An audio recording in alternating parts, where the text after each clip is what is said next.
TGIF edition of Breakfast Central is back on the air, and we're saying good morning. The holiday is still intact, and many Lagosians, Nigerians as it were, are indeed buying time to relax, chill, and of course watch News Central television. And we're so happy that you're doing so, and we're happy that you're joining us. And thank you so much for doing just exactly what you ought to do, by the way. Today, we'll be looking at very interesting stories. A lot has happened. We do hear that the president is indeed back to Lagos, where he will be celebrating another time, another holiday. And not just that, we do hear the issues happening in Iran, United States, and Israel may likely increase the fuel price again. But these are conversations we look to have in the course of our programming today. Plus, our wake-up conversations. My name is Joe Hansen, and I'm saying good morning. Good morning to you, Winga. Hello, welcome to Breakfast Central, wherever you're watching across the world, from Vancouver to Anambra to Adamawa to Leicester or Manchester. This is Breakfast Central. This is where we bring you all the top stories and events and happenings and everything that has to do with news and current affairs here on Breakfast Central. And I would like to wish our Muslim brothers and sisters Eid Mubarak today as they celebrate the end of the Ramadan period. So, Olive, I'm sad to break this news to you. This is not the celebration where Ram is shared. Keep waiting. You're welcome. Well, your observation has been duly noted. But thank you for joining us. The Friday edition wraps up the week nicely. The 19th day of March, we have a counting down nicely to the end of the month. When did you say Happy New Year? That we've already gotten to the 19th day of the third month. So I want to say thank you once again for joining us. On Breakfast Central, we're streaming live on YouTube, News Central TV Live, where we head to take your comments and your questions and your contributions. But before we start the order of the day, today is a very important day for a team member here. Every morning you see a cup of coffee. Ours is yet to come, but it will come in soon. And this coffee is because there's somebody who treats us with so much love, care, and affection. And beyond that, he's part of our production team, ensuring that the content comes together nicely. His name is Benny, and today is his birthday. So happy birthday, Benny! We love you, Benny Douglas. Benny must be very special for his birthday message to come at the beginning. I've never done this for anybody. Yes, so Benny has a special place in my heart. He's the head and not the bottom. Because the struggle this morning means that he's going to give me 2 cups of coffee, one to start, and then one middle of the show. So please help us. But thank you so much, you know. Anyway, let's get into the conversations for today. Gentlemen, how was your yesterday? That sounded like a bribe, though. Eh? Oh, Yeah. No, I don't need to bribe him. So that's the good thing. He's a good person. I don't need to do too much to get him. If I wanted him to give us 2 Yeah, but there are other team members that have celebrated their birthdays. Like recently, there's a guy we call Abakaliki Travis Scott, Pascal. It was his birthday 2 weeks ago. Why didn't you give him this type of shout out? I did not know. What has Pascal got to do with this? Abakaliki Travis Scott. Who's that? He's right in front of you. Him? Oh, wow. I didn't know that. Pascal, okay, so you're blown, man. But how was the rest On of the day? national TV, yesterday, bro. gentlemen? These people are trying to have conversation. You know what, guys? Let's not do any conversation. Let's get into wake up. Focus. Nollywood actor. Let's start with Nollywood actor. Aremu Afolayan has apologized to Nigerians following a backlash over comments he made at a recent Echo 57 campaign event. Time out, Olive, pause. Why? Joe, what's going on? I think there's a virus. People do things with their full chests, then reverse it and apologize for doing what they did when they were conscious. Please carry on.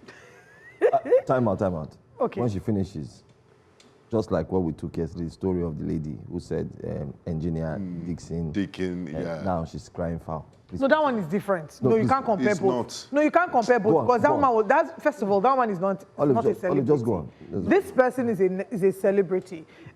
There's a certain sense of responsibility that you have as a public figure, especially when you're recounting political events. And it must not come across as insensitive to the populace, misunderstanding the plight of the Nigerian people. And it's okay for you to throw... This 2023 showed us a huge... 2023 elections. Okay. He showed us the character of a lot of celebrities, a lot of entertainers, because then you realize that people could be swayed here and there due to maybe money or tribal alliances, not necessarily because they believe that this is the person that will give them. Let's give them the story so they can get Okay, let's get into the details.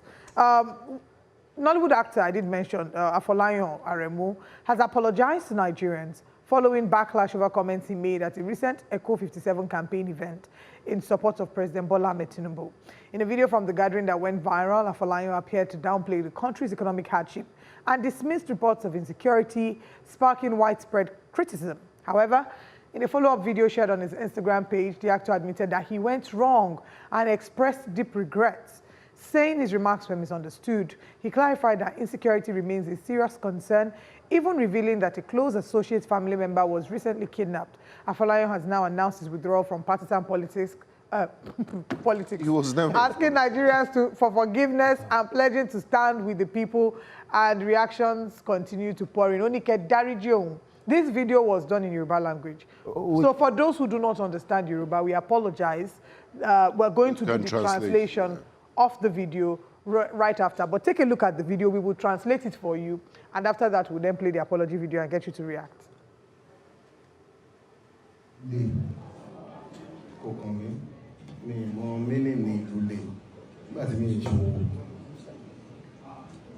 Mo try láti ṣiṣẹ́ rí, mo rí pé ó dà pé mi ni máa padà gba ọ̀gá mi tí mo bá ṣiṣẹ́, so mo kúrò níbi iṣẹ́.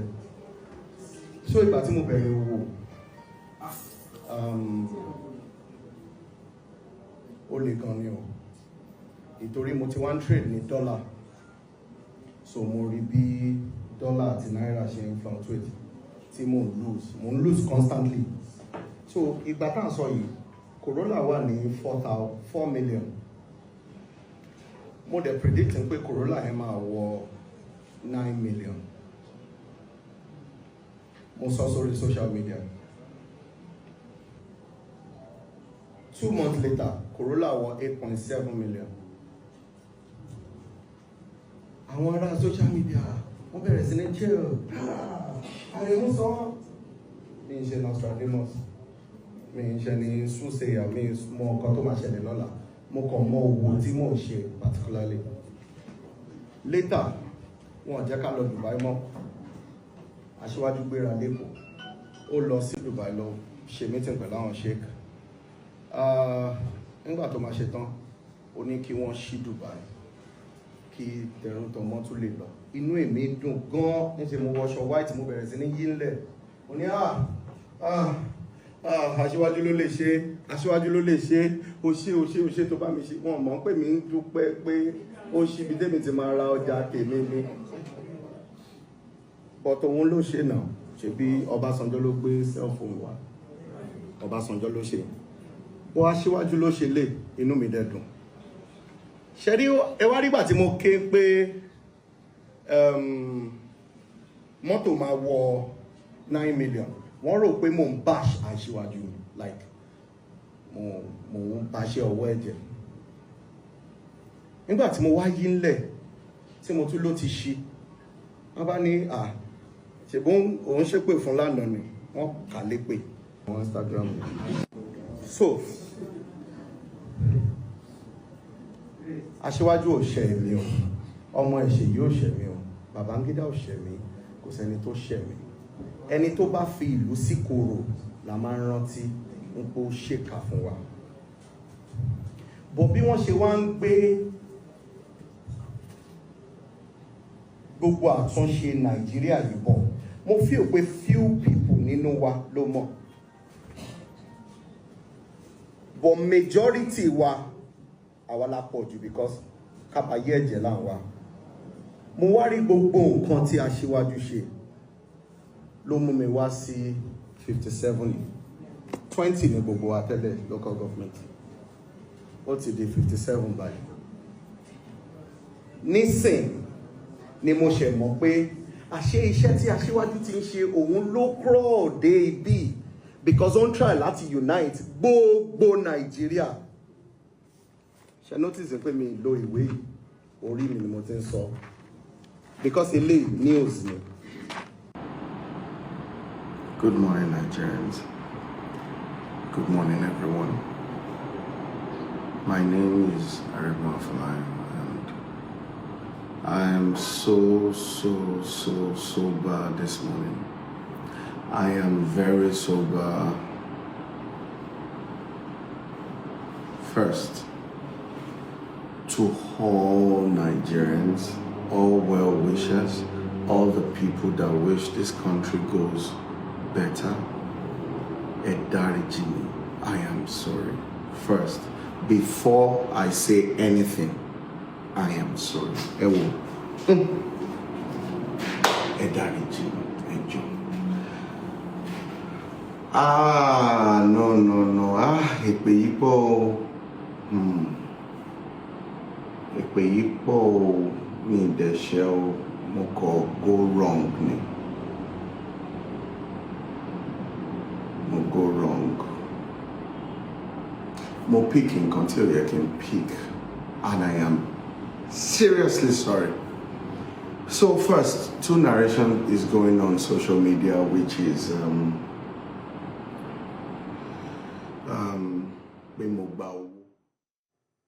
Aremu Darijin, he says that you should forgive him, that he did not sin, he just went wrong. But what did he say before he said we should forgive him? I think we should. He said so many things about just how. pick a few things and share. I mean, he commended the president for reestablishing diplomatic relationships with the United Emirates so that Nigerians can travel.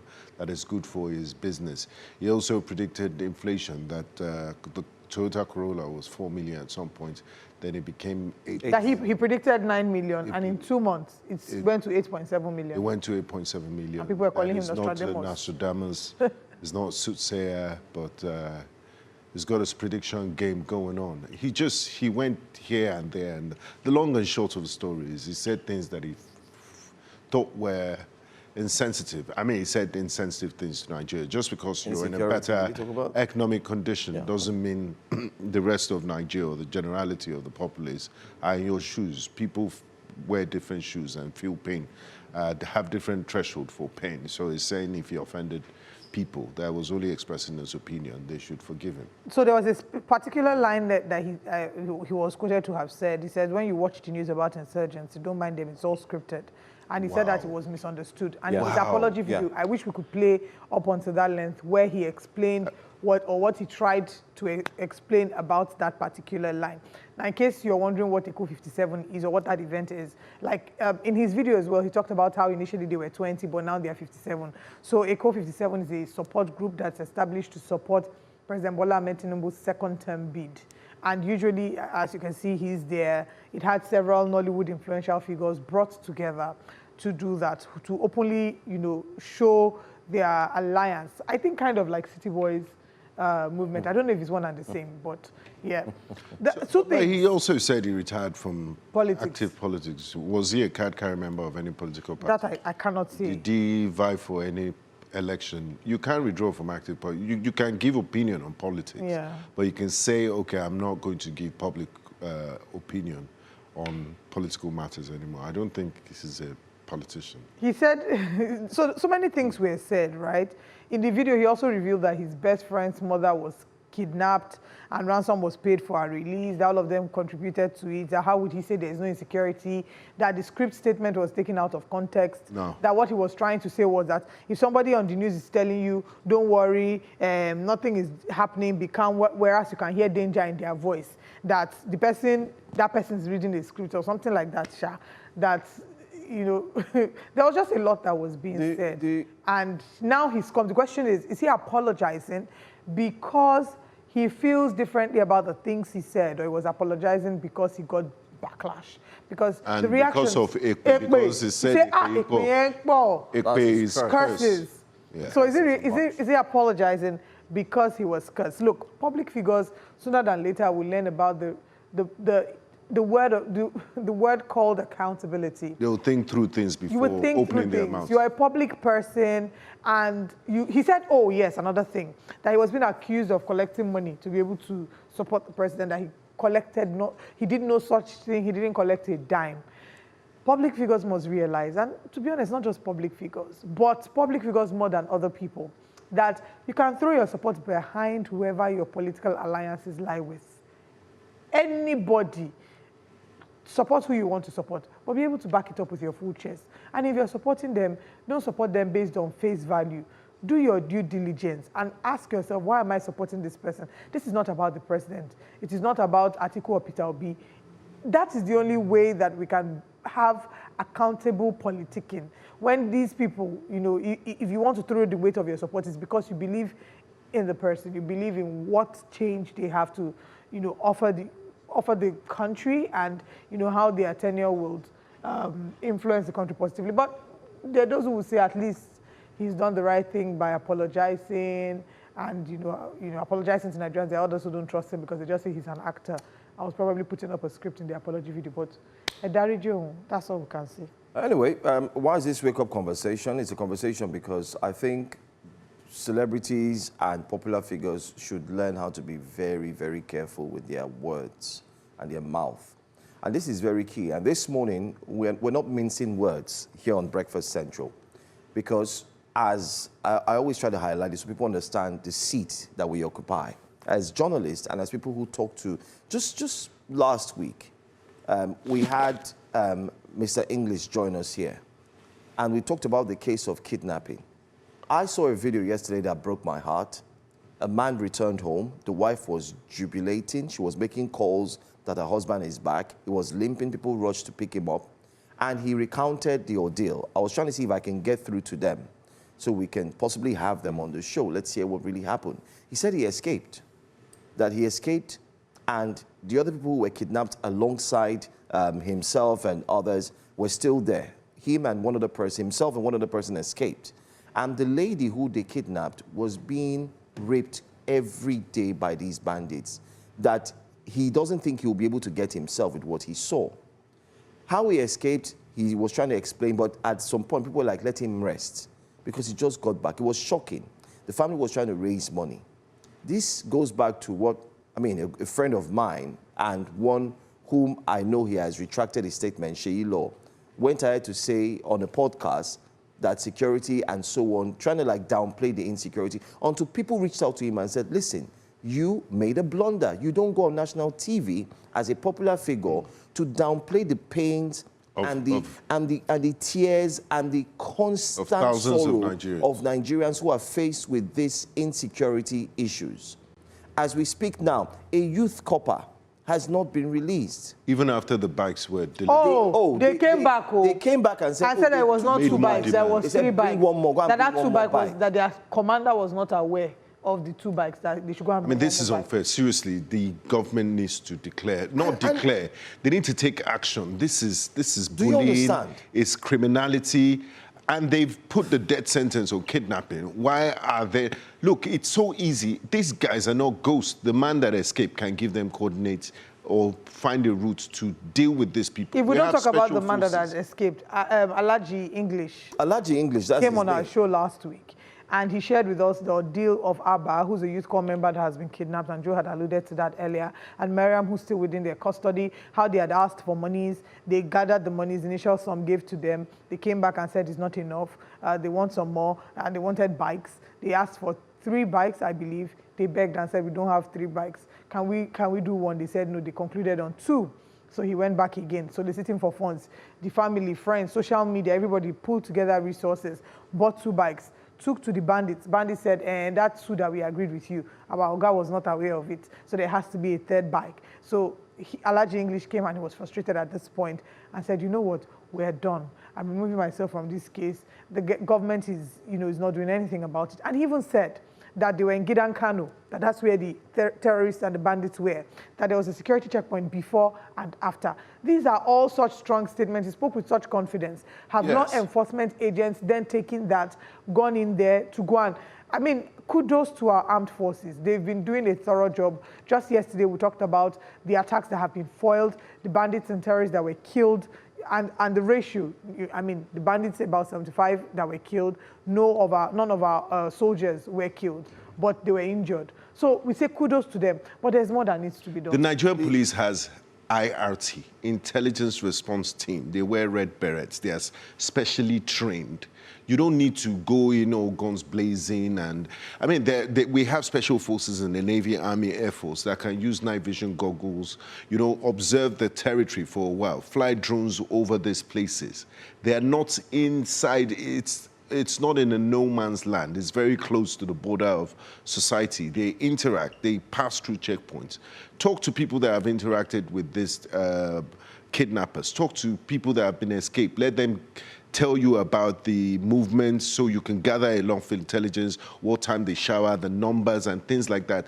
And one by one, you get rid of all these kidnappers in their enclaves, desensitize, demotivate that industry, make it so scary for people to engage in kidnapping.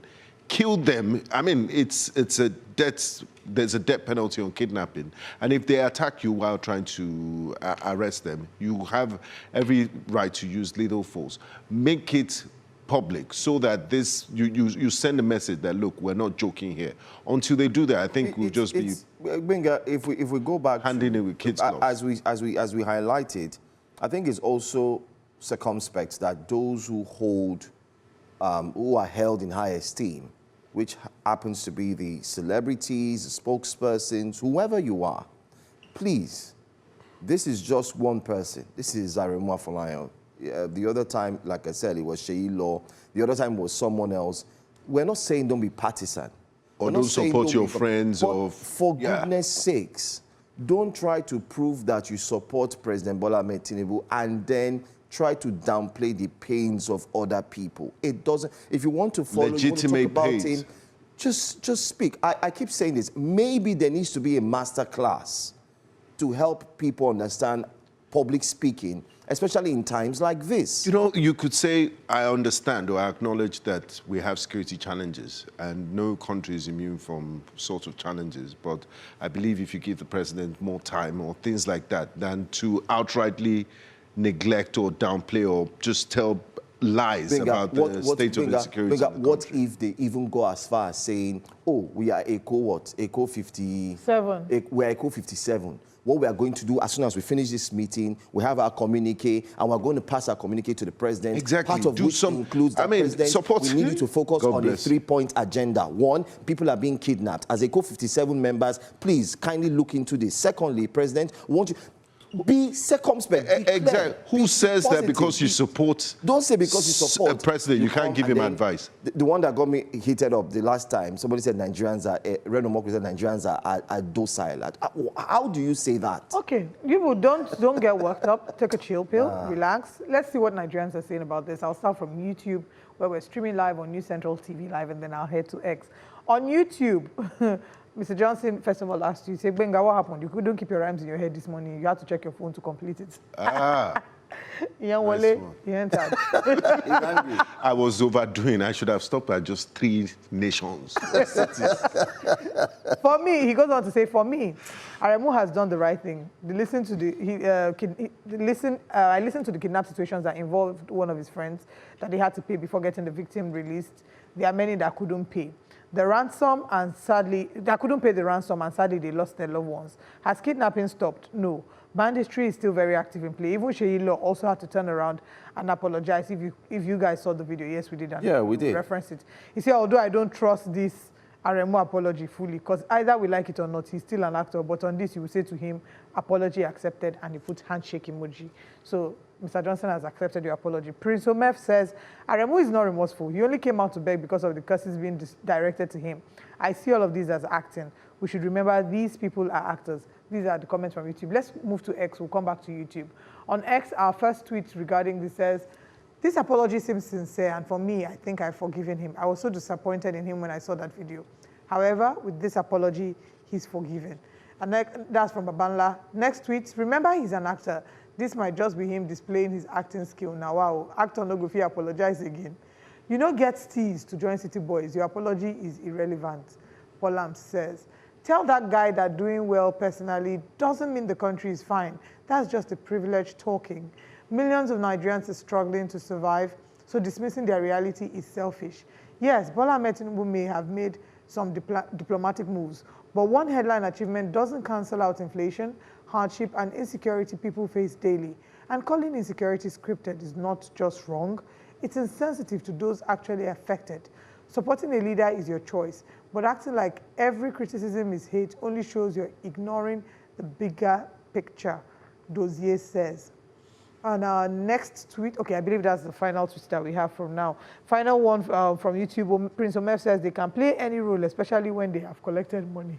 Anyway. Let's move to our next story, and after that, we'll come on YouTube to take comments before we head to X. Joe? Let's go to the big one. Well, you call it a big one, but a video did surface yesterday. Let's talk about it. Former presidential candidate, Mr. Peter Gregory has expressed uncertainty over securing the presidential ticket of the African Democratic Congress ahead of the 2027 elections. Despite recently aligning with the party after leaving the Labour Party, he aligned with the ADC. Now, what many saw as a strategic move toward another presidential bid, by the way, seems not to be certain. Now, in the video message to his supporters, Obi said he cannot be certain the ADC will hand him its ticket, stressing that his focus remains on the broader mission rather than personal ambition. He reaffirmed his commitment in spite of reported challenges. But let's watch this video, and then we'll be back to talk about it. Kind of like touches on what we discussed yesterday here on the program, but take a look. Nigeria, Achoro, has to lose the election.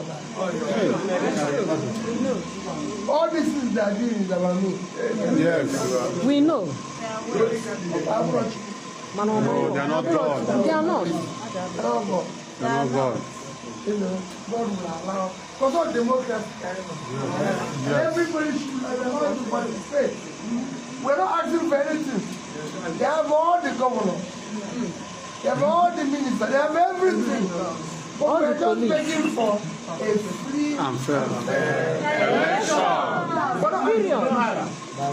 With all those things you have, please, can we do balance box and you win? You have all the contacts, you know the queen, you know the king, you know everybody. We don't know them. But we are saying, can you put the balance? If they vote for you, they have everything. Money, all that. That's why the work you are doing is so important. At difficult, at pain, and you're saying, and I keep saying, I am sincerely grateful. It cannot be better. I'm offering myself, I'm saying it everywhere. No person, nobody who wants to be president today is more qualified than I am. Yes, sir. Yes, sir. How are we sure that the amateur and those who are not working hard for will not dump us again? I wish that we will be sure. There's no way we can be sure. It is difficult. It's like somebody who asked me, how am I sure that the ADC will give me ticket? It's tough. I can't. Most important thing is that when this is for a reason, we're in it for a reason. And that reason is what is propelling those of you who are here. The question I ask myself, I don't know what other people ask the question. How did we reach this level? Okay, all right. So in that video, the presidential candidate, you could say, Mr. Peter Gregory, let's leave it at that, was heard not being certain that he will get the presidential ticket. Now, this has caused a lot of uproar on social media space, especially from the obedient movement, where many have said, come on, you need to show that you're the man, you can do it. That video did not sound like he was saying, I'm not sure, because he doesn't think that they will give him the ticket. It's more of, oh yeah, it's not a hard fact. He doesn't have evidence. And because again, he's a politician that believes in the democratic process. He hasn't gotten to, they've not done their polls. Why would he? They've not done their primary. Is it the Edo State governor that did they create ADC and say, oh, 2 million 2 million votes? When Did they you create the haven't even ADC and say, oh, conducted ADC is for Peter Obi? No. Who are the 2 million people? Let's leave that alone. So he has said, the way he said it, because there are those who are interpreting this to mean that he's not confident in, I don't think that's what it is. Because we I just agree said with you, Oli. the messaging. It was more of, there's no hard and fast, there's no fact, concrete way to decide that he will get it, but that what's important is that they're committed to it. They're committed to it. And I think that's the mindset any politician should have. I agree with Olive, and I don't understand why there's a lot of hue and cry over this. I mean, the primaries have not been held. Mr. Peter Obi is a Democrat. He's going to be contesting the primaries with others, and it's not certain. I mean, if he knows he's going to win, or if they've selected a winner, why bother? You could just hand him the ticket.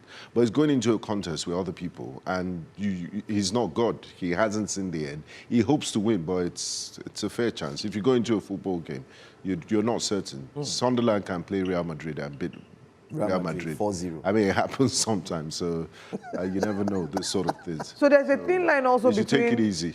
confidence and there's a thin line between confidence and being cocky, yes, and also being pragmatic. When he said, of all the people who are contesting, I believe I'm the most qualified to be president, that you can say, okay, he's entitled to his opinion, and some people will agree with him, especially, you know, those who support him. But any person who comes out automatically to say, you know, I'm the one getting the ticket, that is borderline overconfidence. So are you saying that the people that are saying they are giving president 3 million, 2 million votes? How many people do they have in your household? How do you explain that? I mean, you can control your household. If you have a family of 5, you could influence them as the breadwinner. Please vote for my candidate. Even at that, you cannot even influence them, because according to our electoral laws, what are you using to influence them? Are you bribing? Are you offering something to them? Are you mandating them to vote your choice? It takes away their rice, there's bread. Exactly what we're saying. There's malt. What he said is what any politician should say. Which is a serious crime. But yet again, it's not seen that. Anyway, let's see what Nigerians are saying, how they're reacting to that footage that has gotten a lot of persons talking. Let's see what they're saying on X. You are not sure, Keir. Imagine the level of uncertainty. You for just start your own political party. I don't know if it works like that. But, it goes on to say, but millions of Nigerians will join you across all the states in Nigeria.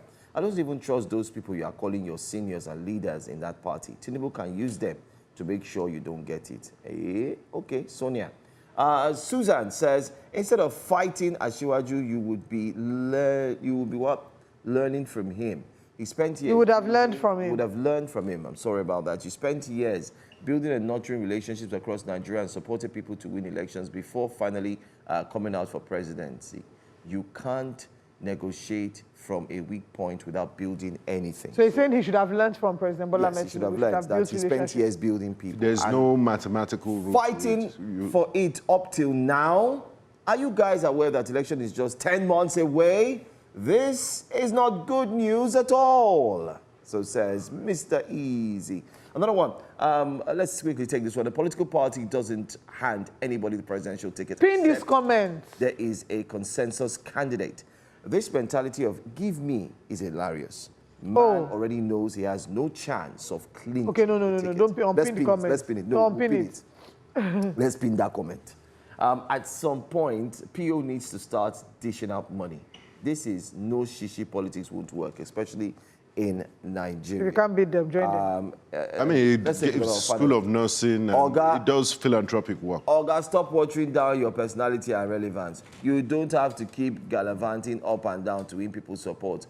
Politically, all I see is sheer desperation. When you started this your obedient movement, you had a fair chance and a good strategy, but now, I doubt. Well, people have been so hard on. But so that's what made me say at the start of the conversation that sometimes when you present yourself in a manner and in a way that either could boost trust, could strengthen dependency, inspire confidence, and then can build some form of leverage 10 months' time. The words people want to. So let me say this. I mean, permit me to go communication-wise. Public relations. When you see the likes of Martin Luther King, when they speak at congresses, especially when the heat is up, they don't go there and try to talk down on the people and say, or be humble. I'm not sure. Now, there's something in communication. Even they tell you when you speak and you have your hands at your back or you are fidgeting, they just tell you, this guy. In professional communicators will tell you, that guy is not confident. And that's what people have highlighted in this speech. words like, you know, they are my seniors. People are, you've cowered already. You've shown that you could be a pushover. Body language. Now compared to, oh yes, I'm certain I will get the ticket. No, I don't agree with that. Have you seen Michael Kunko speak? That man speaks as if he's waiting to be president. And he's just an ordinary former actor and lawyer. No disrespect, but I mean, but I'm trying to make an example here. Like, he speaks with so much passion and confidence that you'll be forced to listen to anything he has to say, whether you agree or not. I think that there's a way that you can be, and I understand where you're driving at, Joe. Olive, whether you like it or not, I just want to drop my final cent. Drop your final cent so I can drop my 50 cents. Once you say you are a leader, whether you like it or not, all the leaders in the world, whether you go back to the Greek, you go back to the Roman leaders, you go back to whoever, there is something about speeches. Orators. They either motivate and inspire, or they make people lose. Look at Barack Obama. Exactly. You could just go change. So if Barack was the one there, what would he say? I believe in some way, somehow, I am the one who, there's something that it's about the right time, the right place. But then again, I might just be one who enjoys communication and who loves to. No, you have a very valid point. I'm not here because, I mean, I'm apolitical. So whatever he chooses to do, that's fine. But that's what it is. And Nigerians have responded. There are ways in which he could have said the same thing, maybe not in the exact same But he said it already. Though. However, I don't think that coming to say, oh, without a shadow of doubt, I'm the one clinching the ticket would have been a wise move, because he doesn't know that without a shadow of doubt, he'll be the one clinching the ticket. But this was also hurtful. So I don't think that was hurtful. He says, oh, when people ask me, how do you know you're going to get the ADC ticket? He said, I honestly don't know. Did you see what Nigerians are saying? You don't know?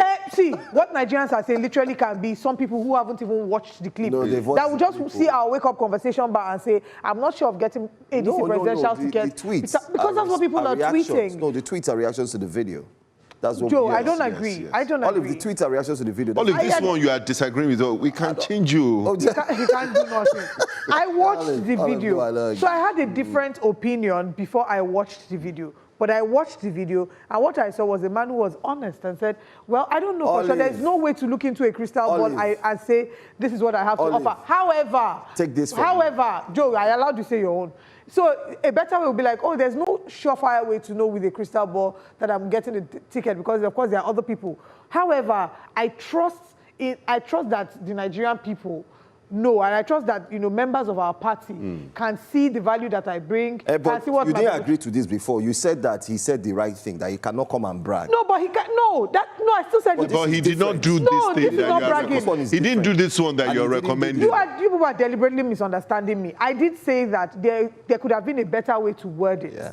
But I don't think what he said was outrightly wrong. Because there's no way, I don't think I'll find it attractive to come and say, oh, without a shadow of doubt, I'm the one clinching the ticket. That is, how are you clinching the ticket? That is you overestimating your one vote. Olive, there are ways to say it, there are ways to do it. But let's settle this fight on YouTube. Bottom line. Please, head on to YouTube. Let's leave it with our audience. Let our audience decide. We're streaming live on YouTube, News Central TV Live. The video of Peter Obi saying that when people ask him if, he knows that he's going to clinch the ticket. And he says, to be honest, I don't know, and then he goes to make some further explanations. And my colleagues say that he should not have said that. Olive, it doesn't inspire confidence. I say, let's ask our own audience now. Let them, it's okay, no problem. What is hurting me? Let them decide. Benga, your team. You say we are misunderstanding Pep Guardiola is playing football. I've known this lady for more than 10 years, and I'm misunderstanding you. In this particular instance, yes. Not Benga, in this particular Pep instance. Guardiola still is losing 2-0. Yes. He goes to the dressing room. We might not Coach, be the what best. do we do? Yeah. Well, I don't know if we can score. You know what? We'll continue later. Let's show what's up. Before we wrap up, wake up conversation, we might not have time for this.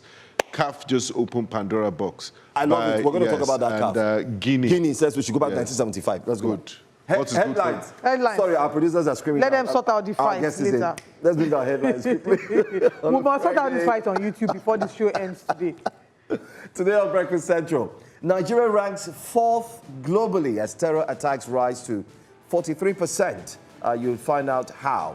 Tracka uncovers 25 billion, I said so, billion naira abandoned projects. That's the story. I will look into that. Also, Nigeria secures 746 million pounds UK deal to modernize key ports. Lagos, we do hear, is taking the lead in that one. Maiduguri explosion aftermath. Families mourn, survivors battle on, and then we have the front pages of the newspaper. Stay with us. Breakfast Central continues now. Thanks for staying with us here on Breakfast Central. Don't forget to go on social media and drop a comment or two, especially on the wake-up conversation that we just had. But let's go into a very, very critical conversation right now. Let's tell you that billions of naira meant for critical infrastructure and public services in Nigeria that affects you have reportedly gone to waste. Well, a new report reveals widespread abandonment of government-funded projects across Nigeria. Now, this analysis, of course, the latest findings by civic organization known as Tracka, shows that projects worth over not 1 billion, not 2 billion, but 24 billion have either been abandoned, they've not been executed, or they've been fraudulently delivered across several states. Now, this report highlights serious concerns about transparency, accountability, and project implementation, with states like Taraba, Abia, and Nasarawa among those affected by abandoned projects. It also reveals that billions of naira were released for projects that were never executed, while others were poorly delivered or left uncompleted, raising questions about oversight and the management of public funds. To discuss the implications of this report and what it means for governance and accountability in Nigeria, we're joined by Head Tracker at Budget, Joshua Oshiemi. Good morning. Thank you very much for joining us. Yeah, good morning, everyone. Good morning, Nigerians, and thank you for having me. Thank you. Thank you for being here. Now, these findings are quite alarming. 24 billion naira tied to abandoned and unexecuted projects. Can you walk us through some of these projects, and how you came to these findings? Right. Thank you so much for that question. So the 24 billion that you're talking about is not even correct. So what you have in terms of abandonment is going to be 29 billion, 29.9 billion in allocation. Do you understand? 29 billion in allocation, right? That's what you had in the report. In terms of allocation, it's 29 billion. But in terms of disbursement, we're talking about 8 billion.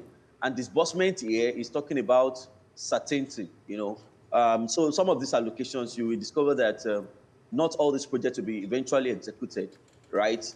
But to be very specific now, we had exactly 8 billion of these projects that were never, they started, but on the long run, were never completed. We had another case of projects that were never even started at all, and that was around another 7.6 billion. We had projects that were fraudulently delivered, which could mean quite a number of things. Projects taken from a particular community where they're supposed to be cited, maybe to another community. Projects that were delivered, but within maybe 3 months of delivery, stopped working and all of that. So bringing all of these figures together in terms of disbursement, because I like to talk about disbursement rather than allocation, because allocation could just be like a speculative figure. It may not be really speaking to the exact stuff. So, but when you come to disbursement now, then I think we can be more affirmative with that. And how we get in this fact. So what we do is that Budget has an arrangement with the Accountant General's office to release every disbursement fund sum that is from 5 million and above. So we have a platform that's called GovSpend. That's www.govspend.ng. From there you can check whatever federal government is paying to whoever, and it's going to be showing you the date and for what purpose this payment is made. You can go there and check. And we've been doing this for a couple of years now, and then getting to the site, to do the reality check on some of these projects. These are some of the things that you are seeing on the screen as playing out in those project sites. Yeah. especially for the benefit of our viewers, so we can be at a balance rather than at crossroads on the figures.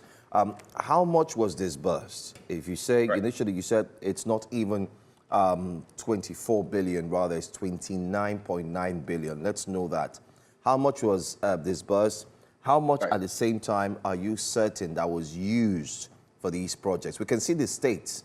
There's Abia, there's so many other states as well. Let's not go into, but let's get the figures right first. So kindly walk us through your findings. How much was disbursed and so on? Right. So this is what you have. In terms of allocation, the project was worth. These numbers of projects were worth 29.9 billion, and this is talking about 99 projects. Right? Yes. I think we should focus on this page now. I don't know. So those you are seeing as on the red bar is talking about allocation. What you are seeing on the somewhat orange bar is what you're seeing as disbursement, right? Okay. So the total numbers of projects that we worked with was 2,760 projects out of about 24,443 projects as a whole. And when I'm talking about this project, I'm talking about the constituency project, which is also called the zonal intervention project, and then the ERGPs, that's the economic growth recovery projects, right?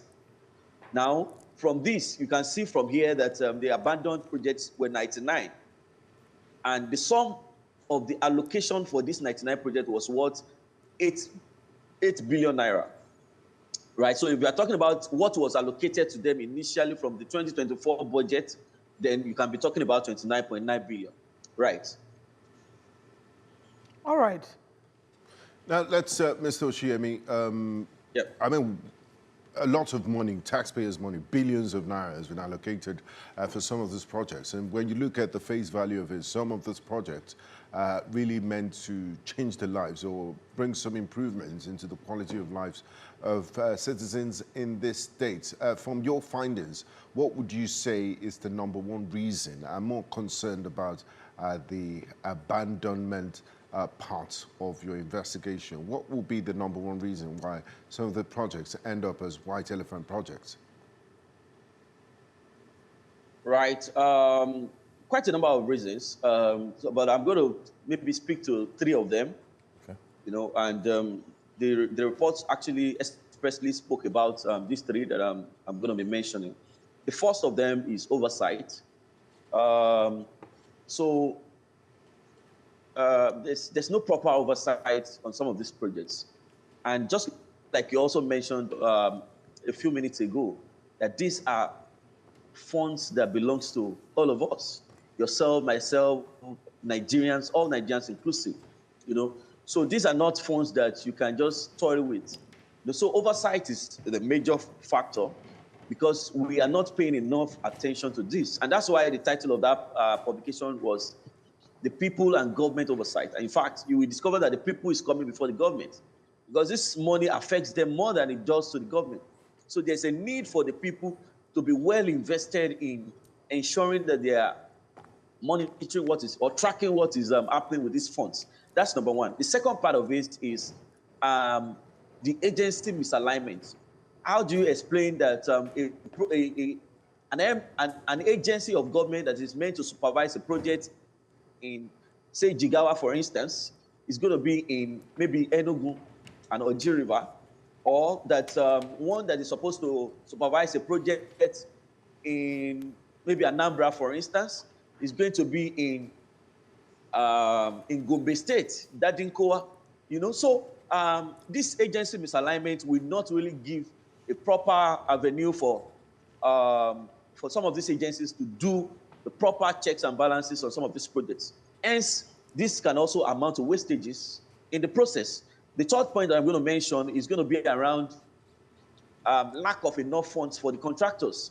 You recall very well that towards the end of last year, December, and of course, at the early stage of January 2026, you discover that a lot of contractors started coming out with placards talking about projects that they have executed and federal government not paying them their sum. These are some of the issues. Meanwhile, this is coming in contrast to what the Minister of Finance, and the economy is talking about, which is the fact that more than 80% of these funds have been disbursed, and it's expected that they are being given to the what's it called, to the contractors. But inferentially, if you look at this report, if you are saying more than 80% of these funds have been disbursed, inferentially you can say that from the 2,760 projects that we tracked, more than 80% of that project should be finished by now. But you will discover that a larger percentage of this project, about 400 and something plus projects, were still ongoing as at the time that we compiled this report. You discover that a larger percentage of this project were abandoned. You discover that a larger percentage of these projects were fraudulently delivered. So all of these things are not adding up, and these are just some of the reasons why, some of the things I can attribute to why some of these projects have been abandoned on the long run. Yeah. Can you also speak to us as to what ministries, departments, and agencies have the larger share of these abandoned projects? We've seen the states that they've cut across. You've given us the numbers as to the ones that have been disbursed, the ones that have not even started, and the ones that should have, if they had done what is right, should have even been completed by now. But what ministries, what departments, what agencies do you see these uncompleted projects and these fraudulent disbursements? It's okay. It seems that we have a bit of connection issue. Yeah. But if you can see here, the data that is being shown, regarding this, and the numbers that are reflected in the graphics. If our producers can put the graphics up there, you can see some of the top states. Benue, 40%. Ondo. Producers, thank you very much. We can see here Benue, Ondo, Kwara, Akwa Ibom, Sokoto, Abia, and Nasarawa. Revenue, you see what's completed. In Benue, only 22% completed. There's been 42% abandoned. 2024 allocation, you can see, what's been allocated there.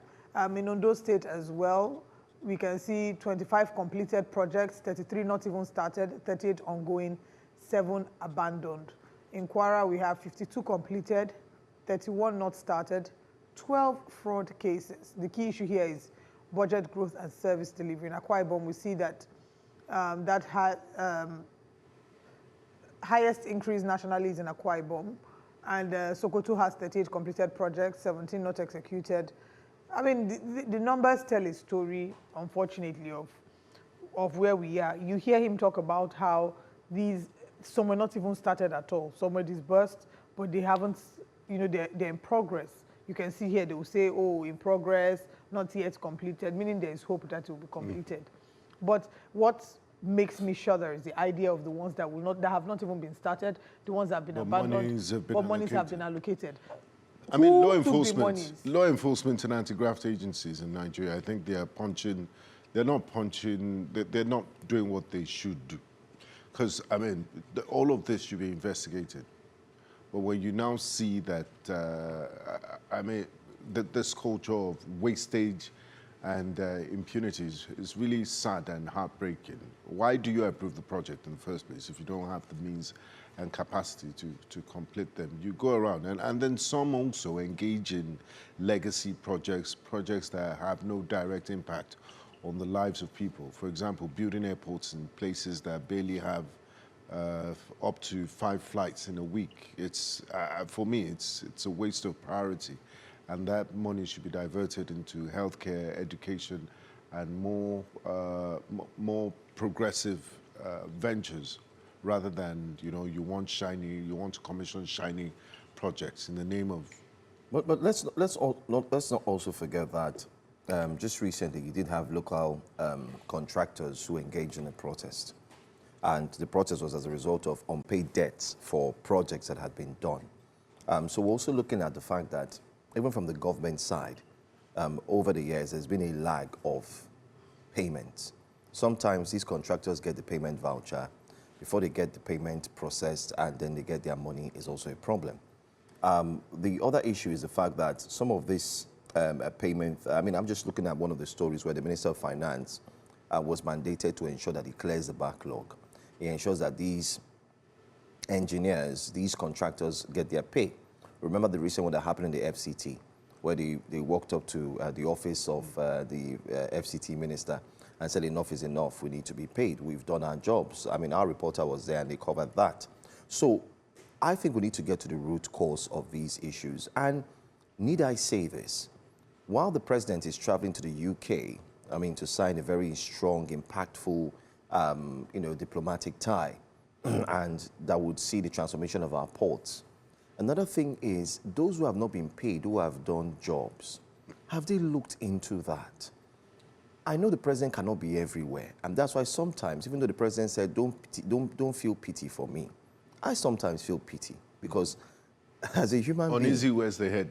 As a human being, I keep saying it... uneasy lies the head that wears the crown. Sorry about that. My dear son, I greet you. It's a slip of mouth. Head to head. But back to the conversation. Sometimes, and I keep saying it as well, the toughest thing to manage in life are humans. Very tough, whether we like it or not.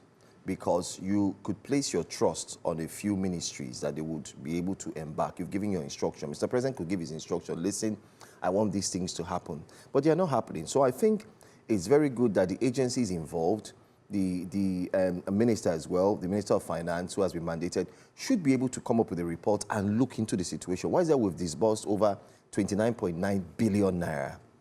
There's another aspect I also want us to look at, because it's wastage. Would you rather let them just abandon these projects in their entirety or fix them? Do you swing more towards completing the projects or just letting it go and taking a big L? Letting what go? Where did they get the money to start these projects in the first place? These taxpayers' monies we're talking about. These are people's money. There's nothing like letting the projects go. If you committed to doing something, you must follow through. And if you cannot follow through, return the money. So the only way to let go of a project is to say, okay, I know you have allocated 5 billion for this project. Unfortunately, I cannot follow through with the project. We were able to spend 1 billion, and this is what we spent 1 billion on. I'll be returning the 4 million, so you can allocate it to somebody else to finish. There's nothing like let it go. It's just like those who say you should forgive terrorists. It's the same thing. You have to complete it. Actions have consequences. Citizens are being tasked, and if you're being tasked, you should be able to, to deliver the assignment that was given to you. Somebody is paying tax. You are there allocating these funds. Is it because they don't know what to do with their money that they are paying tax? Please, let's share with you what's coming up next. I thought you wanted to take some of your tweets. I thought you wanted to we unfortunately could not reconnect with our guests, but I want to say thank you so much for joining us this morning and walking us through what budget is doing to track the way that our monies are being spent. And we'll continue to follow up with that story. We hope we can revisit the conversation again. It would be great to have information as to MDAs that have the bulk of those uncompleted projects. Joe? Yeah, I mean, I thought since we did wake up conversation before we end. Okay, before we end, we should go back to our fights. Right. I'll head to YouTube. I've never known you to be so... I thought that's always constituency. Yeah, because he feels he's winning the argument. I'm just reminding her, like they said... because he feels he's winning the argument. No. Okay, let me explain the contractors, if they were reminding them that you've not done your job. And then you must finish what you started. Exactly. I'm not a coward. I finished what I started. For those who are just tuning in, there's a video that we played about Peter Obi, who said that when people ask him about if he knows he'll get a presidential ticket for the ADC, he says he doesn't know. That there's really no way to know for sure. And that goes to address a number of things. And my colleagues here believe that was a show of, that was a statement lacking in confidence, and that he needed to inspire confidence and say of a certain, we are clinching the ticket. I was of the opinion that there was nothing wrong with what he's saying. He's being factual, he's being realistic. He can say, oh, there's no way to know by looking into it. I don't have a crystal ball. However, I believe that the people in our party can see the value that I have to bring and all that. So we went on, our viewers went on YouTube. We asked you to share your thoughts about it on YouTube. And these are some of the comments. Bola Ogunaike says, concerning Peter Obi's statement, I think he's been honest and humble, believing only God gives power to whom he prefers, not by bragging of individuals.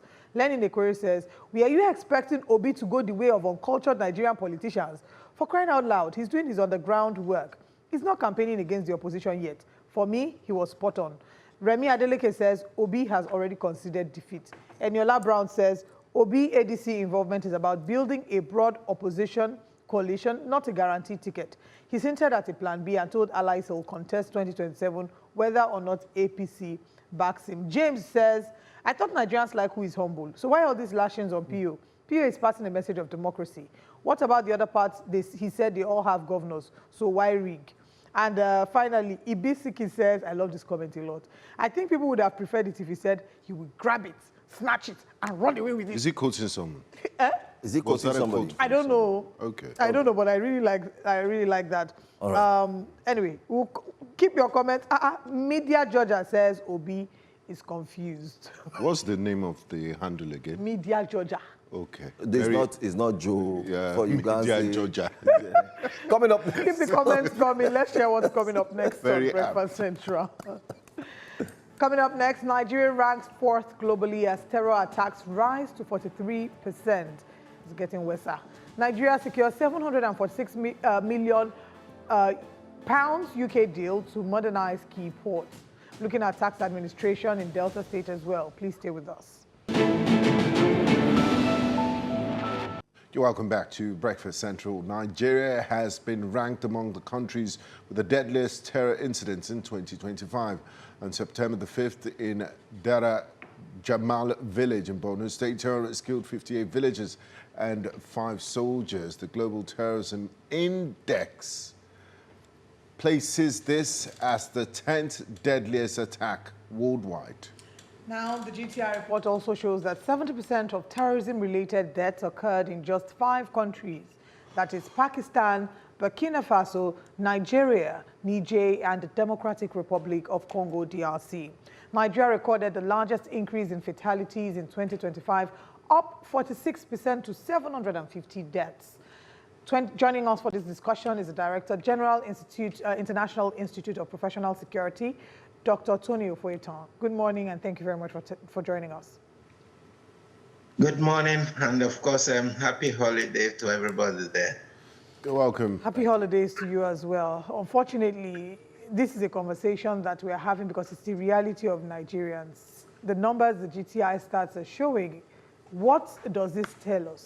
Are we failing or, failing in Nigeria's counterterrorism strategy? Because we hear one messaging from the top, we're on top of the issue, Then the facts come up and tells us that we are top 5 with countries like, Burkina Faso and Niger. What's the reality? Well, the reality is that you cannot be doing the same thing and expect different results. That's just the home truth. The strategy adopted by President Buhari of blessed memory, unfortunately and painfully, seems to still be the strategy that is being followed substantially, by this administration. I remember that at the wake of this administration, and even when some of the service chiefs and even this new IG was appointed, I made it expressly clear that if the trajectory is the same thing and the policy is the same thing, they are going to achieve the same result. So what is happening now is not new, it's not novel to us. We have advocated that they should clear the forest. At a time, Mr. President gave that marching order, and I discovered that in this country, marching order are basically on papers. The person giving the marching order does not follow through to ensure that those that are giving the marching order actually follow through his instruction. That is one area. Then, of course, you look at the ungoverned spaces in this country. It's next to none globally, where you have a country that some areas are governed by terrorists and terrorist sympathizers. Some areas are governed by the government. In some areas, you have terrorists collecting tax for the purpose of terrorism financing. And in the other part of the same country, you have citizenry having to also pay tax to the government, to pay ransom and, to be able to sponsor and feed the so-called repentant terrorists. So at the end of the day, you see that whether governed or governed spaces, the terrorist seems to be having a field day, as it were.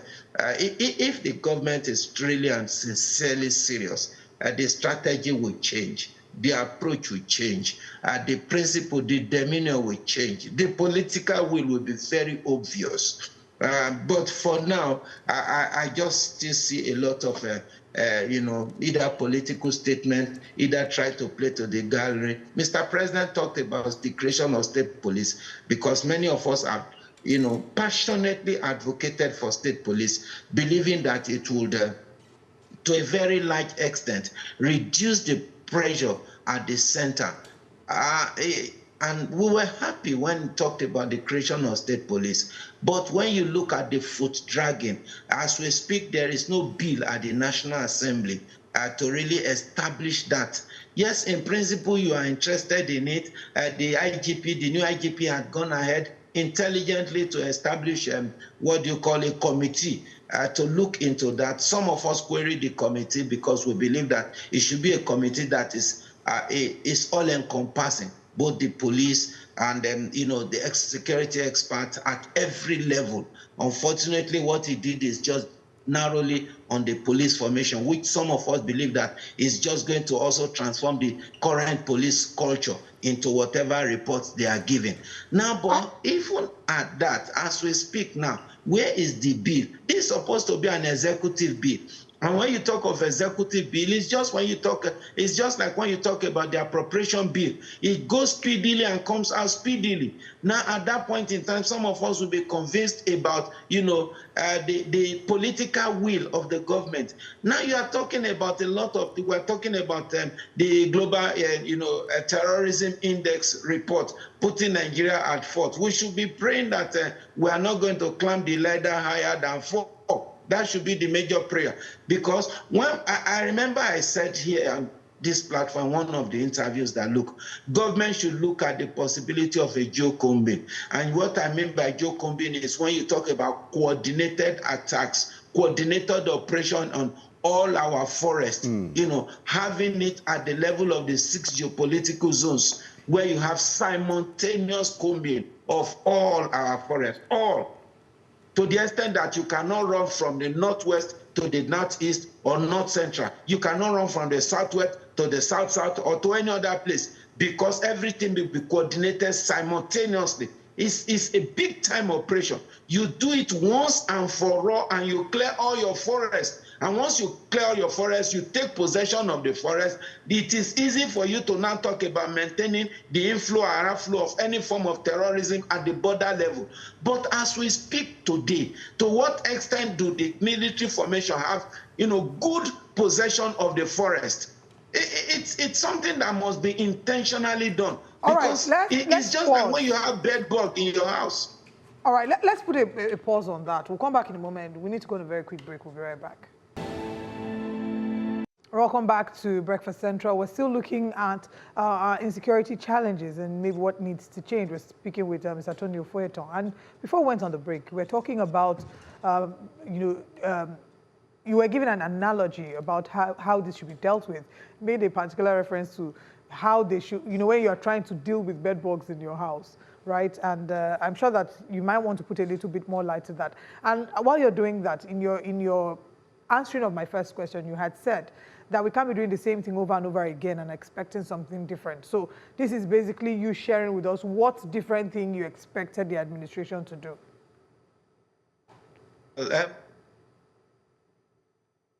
The level of psychophancy in this country, and with due respect, the security agencies are not exempted. That actually is playing out adversely, especially against the expected results. Yes, they are doing excellently well, no doubt about it. You and I would have to give the security agencies the credit for that, laying down their lives to ensure the safety of this nation. And whatever I'm going to say is not going to erode that. But my problem is always with the political class that has to take the final decision against whatever decision this military formation has. And I said that as it is now, it's just like when you are fighting against bed bug in your house. understanding very well that, bedbug, they have their own features. One, they go very, deep into your sofas in the house, and that they are not going to make any noise. Whenever you sit on the sofa, I'm sure that you have a fair share of the sucking of the blood from you. Now, the only thing you have to do at the end of the day is either you are burning the sofa or you are throwing the sofa away, no matter the chemical you want to use. And if you have to use any chemical and you talk about fumigation, that means you have to lock up that place for a very long time. You fumigate, lock it, fumigate again, and lock it. So what is the problem with the security agencies not approaching it from that perspective? As we speak today, terrorism is either from the perspective of looking at it from how to extinguish or remove bedbug from your house, or alternatively, you talk about, leaving the house entirely and relocating to another place, because bedbug is not going to make you to have peace. You won't have good sleep. It will be embarrassing when your visitors come there. And I'm sure that once they know that you have bedbug in your house, they don't want to come because they don't want to take a portion of the bedbug to their homes. That is what is happening as far as terrorism is concerned in this country. Unfortunately and painfully, instead of the government being decisive, you want to fumigate, fumigate. You want to burn it, burn it. Or you want to relocate, make up your mind. But at the end of the day, we keep doing what? We come today, put one cloth on the sofa, sit, because according to you, you have changed the clothing of the sofa, and you are still sitting on that same sofa, and you think that the bed bug is gone. It doesn't work like that. They are talking about terrorism financiers in this country. What has government been able to do? If you have not been able to go to the source of terrorism financing, how can you, for goodness sake, how can you defeat terrorism? Terrorism is sustained, just like bedbug is sustained on blood. Terrorism is sustained on financing. And we all have BVN, we all have NIN, to the extent that even an aged mother and father at home, 90, 100 years, you compel them to have a BVN and NIM and all those stuff like that. And monies are being moved every now and then through the instrumentality of kidnapping. And we're talking about financial technology, and government has not been intentional about those that are supporting and financing terrorism directly or surreptitiously. It doesn't make any difference. Now, if government has not been able to do that, then we're going to be having the same issue. Thank you. I'm glad that you mentioned this, especially because of the digital aspect. Because some days ago, I'd asked a guest on the show that where are we? Every time they're saying register for this, register for NIN, they want to have your details, but it doesn't feel like it's doing anything. So I think it was important that you highlighted that. Thank you. All right. Let me just read through some of this data. It's quite sad that the JTI 2026 Security Index highlights the following. Fatalities in 2024 was 513, okay? And now it has risen to 750. All right, and incidents, 120 in 2024, now we have 171. So there's been an upward increase in terms of attacks. And I'm just going to run through the security outlook for the benefit of our viewers as well. It says the Salem exception. Nigeria is the only Salem nation with increases in both deaths and attacks. Now that's worrisome. And we're not at war. So one is wondering why we're having so much deaths and increases in deaths and attacks. And then it says civil to military death ratio is actually 3-1. More civilians are being killed than the military, as it were. And we've seen the incidents that just took place in Borno State, the suicide bombings and all that, especially the multiple explosions. But now that we have these numbers, I want to go by your analogy of the bed bug, which depends on blood for it to continue to exist, and insurgency, or you'd rather say the issues of insecurity, which depends on financing. The government came out just a few months back and said they are ready to name the sponsors of terrorism.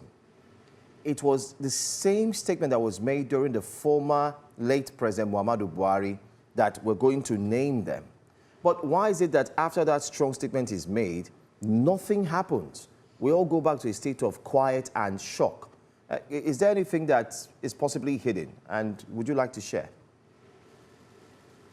Well, I don't know the content of that list.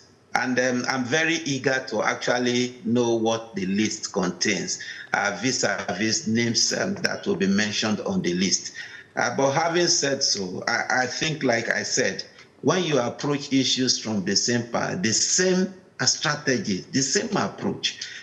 Previous governments, once it was election was approaching, you see things like playing to the gallery, either pacifying the emotion of people or keeping the people in suspense or making the people believe that we are going to do it as you expected, so that nerves are calmed, so that people don't start pushing or pressurizing you on certain things. That's my own subjective opinion about that, because I don't see any mystery in it. But the challenge is always, what of if the list that we are talking about contains the names of high-ranking officers? It contains the name of Senate President, the name of the President of Nigeria, the name of the Governor of Nigeria, the name of the Senate President, the name of an imam or a pastor that is very popular, the name of the Vice President. What of if it contains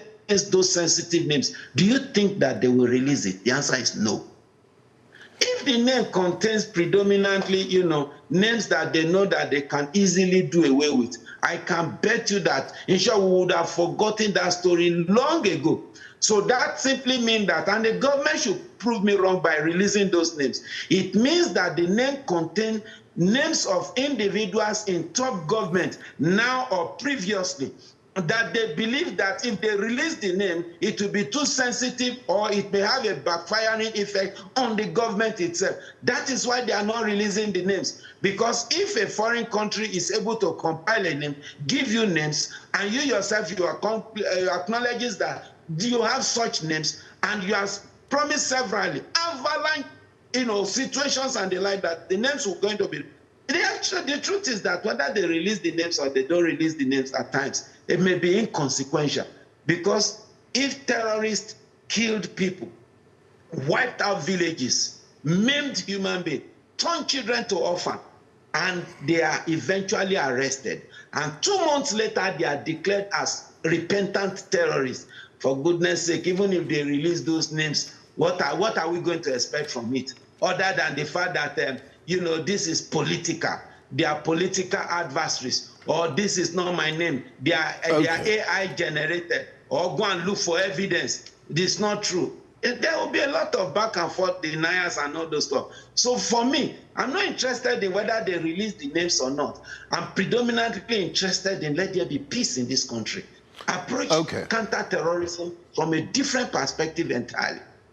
Now, Dr. Afolayan, back to the initial statement you made when we started this conversation on doing the same thing over and over and expecting a different result. Well, this current administration has done something different, or something different happened to this administration, regardless of what way you see it. Never in the history of Nigeria has another foreign country bombed Nigerian territory or told Nigeria to sit up and address its own internal security issues, in the language of President Donald Trump, threatening to go in all guns blazing. Well, on Christmas Day, he did wish the dead terrorist a Merry Christmas, and we've not seen the baton impact assessment of that. And as a result of that, we've established some form of security cooperation with the strongest military in the world, the United States of America. There are about 200 US personnel, boots on the ground. How significant is that? And would it change our fortunes and reduce our rankings on the Global Terrorism Index in 2026 from your security perspective, expert point of view? Well, you see, I remember I also spoke about this severally. The issue of America coming into Nigeria to help us fight against terrorism, and the template upon which they were coming or they came is basically the fact that the terrorists are killing Christians and persecuting Christians and all those stuff like that. While I don't have problem with foreign assistance, if you are overwhelmed, you need the support of as many people that are well-wishers as much as you can. It's a good idea. But I also remember I said something that, one, Donald Trump is 100% a businessman. Whatever he does ends up in, business consideration. And you would have seen that play out. We have 200 of their personnel, according to report, on ground, but they also made it expressly clear they are not going to be involved in any form of combat. And every security equipment you buy is subject to, they would give you strategy. The strategy would also involve the sales of security equipment and machinery, and those equipment and machinery must come from America. And painfully, and very painfully, is that all the equipment and machinery has software that can be disenabled right from the manufacturer's office in the US. So that means that they are all equipment that has licenses. You are not paying your renewal on an annual basis, it is disenabled. Or they don't want you to use it, it is disenabled without them coming to you. Meanwhile, you are paid 100% ownership, yet you are not owning it. So these are major things. And if you look at, they have told you they are only going to be involved in training you, they are going to be involved in strategic support, and basically. So as we speak now, the terrorists are having their field day. Why are they having their field day and it's easy? It's basically because this year is electioneering year. The president wants to get to second term, and if he must win the second term, he must tread carefully, knowing full well that predominantly bulk of his vote is going to come from the north, and he does not want to offend certain areas of the north with torrential bombarding. So it simply means that you have to be calculative. You have to also speak to the service chiefs to ensure that they don't go to some villages and bomb, anyhow they wish to bomb according to their security policy and all those stuff like that. So you now have a mixture of politics and a mixture of security. At the end of the day, when both conflict, it is security that will suffer, because security policy are expected to be implemented independent of any other consideration. But now, the consideration of politics is on ground, and there's nothing you can do about it. America being on ground in Nigeria is inconsequential because they are not going to interfere in your domestic affairs. They are not going to fight on the field for you. They are going to be in defense headquarters, and what they do in defense headquarters is to make sure that in the morning you bring all your people. They teach them, they tell them, the different strategy when it comes to guerrilla warfare, how they think they have looked at your own situation, done their own post-mortem diagnostics and the like, and they tell you that these are the weaknesses of your military, these are the area we think you should strengthen it, these are the people you should put, and these are the type of equipment we think you can use. And this equipment you don't have, you only have 10, but for you to be able to achieve the desired result, you will need 3,000. So you have to now talk about how to, get it. And of course, you know that it's going to come from America. Chicken, all right, so to say. So it's a combination of many factors. All right. Yes. Thank you for running us through this combination of many factors. The problems about our challenges with insecurity are multi-layered and hydra-headed, and one conversation cannot exhaust it all. Unfortunately, we've come to the end of this one. But we thank you for making time for us, and we look forward to speaking with you again. You're welcome back to Breakfast Central. We'll now be connecting with our correspondent, Umaru Kirawa, who's joining us live from Borno. We can see a number of our Muslim brothers behind him. I believe that today we are celebrating the conclusion of the Ramadan fast. Umaru Kirawa, good morning. Thank you very much for joining us. Tell us what's happening where you are. If you can see right behind me, you'll see Muslim faithfuls, including men, women, children. The elderly are coming to the Ramat Square here in Maiduguri, where the Vice President Kashim Shettima and Borno State Governor will also be coming very soon to the venue to observe the Eid prayers alongside other Muslim faithful. If you can see, everybody is in a happy mood after the end of the month of Ramadan. And if you can see very well, it's very well secured, the area, and there has been an intensified security checks, including at the gate. Security, including the military, the police, civilian JTF, hunters, vigilante, and NSCDC, among others, are all on ground to ensure that safety and security of the citizens are guaranteed, to ensure that they had a very peaceful Eid prayers. And I will be speaking to one of the worshippers who will tell us what is it like for him this year, looking at the unfolding happenings in Borno State. So the Assalamu alaikum. Sunana Al-Bashir Ibrahim Gamdu.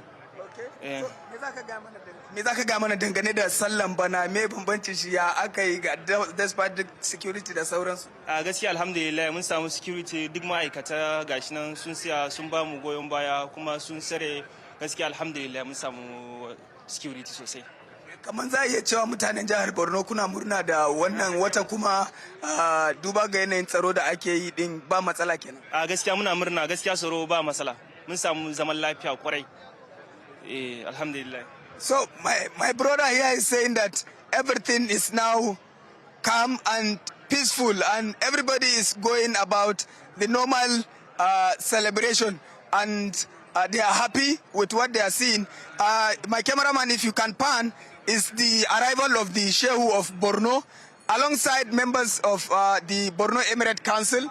He's been accompanied to the venue, and we are also expecting the Vice President Kashim Shatima to join alongside Governor Babagana Umar Azilim, among other personalities across different political, social, religious, stand to ensure that they had a very peaceful and a happy Eid celebration. We have a lot of people. We have another man here who will also be asking him about how he feels. Malaya sunanka? Muhammad Hassan. Okay. Ya sallan bana a jihar Borno a Maiduguri. Alhamdulillah mun yi shi lafiya kalau. Mun yi shi lafiya lau. Mun gode wa Allah. Allah ya kai mu bara. Bayanan za a iya cewa kuna cikin murna kenan bana? Muna cikin murna. Insha Allah. Muna cikin murna.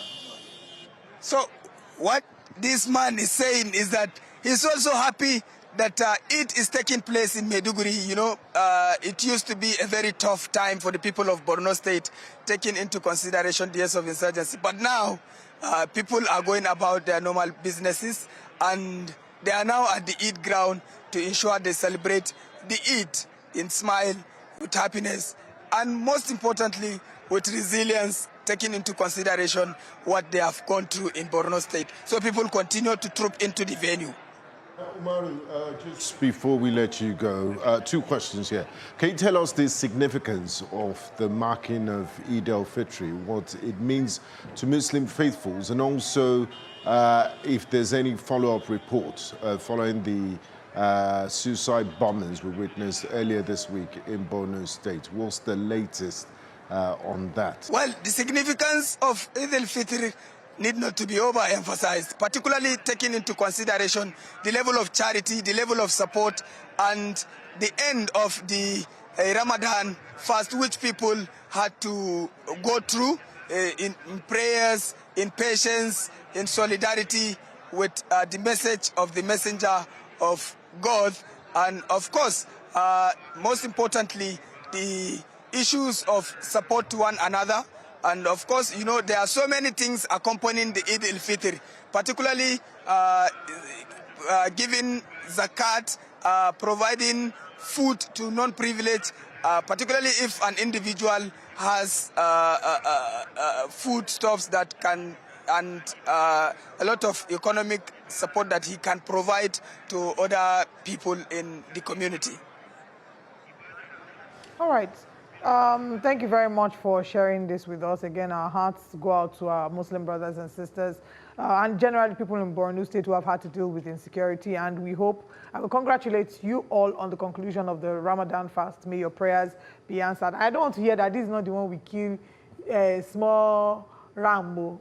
I don't want to hear that, Umaru. After the show is over, please find a way to send us. Thank you for your time this morning. Thank you.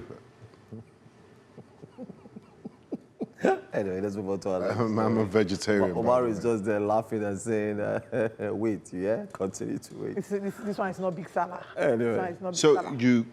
you're not vegetarian? No, I'm not vegetarian. I like beef. So you eat animals? I eat animals. I'm not vegetarian. Ask Johansson. He knows about my eating habits. Strictly salad. Repeat after me. Salad. Salad.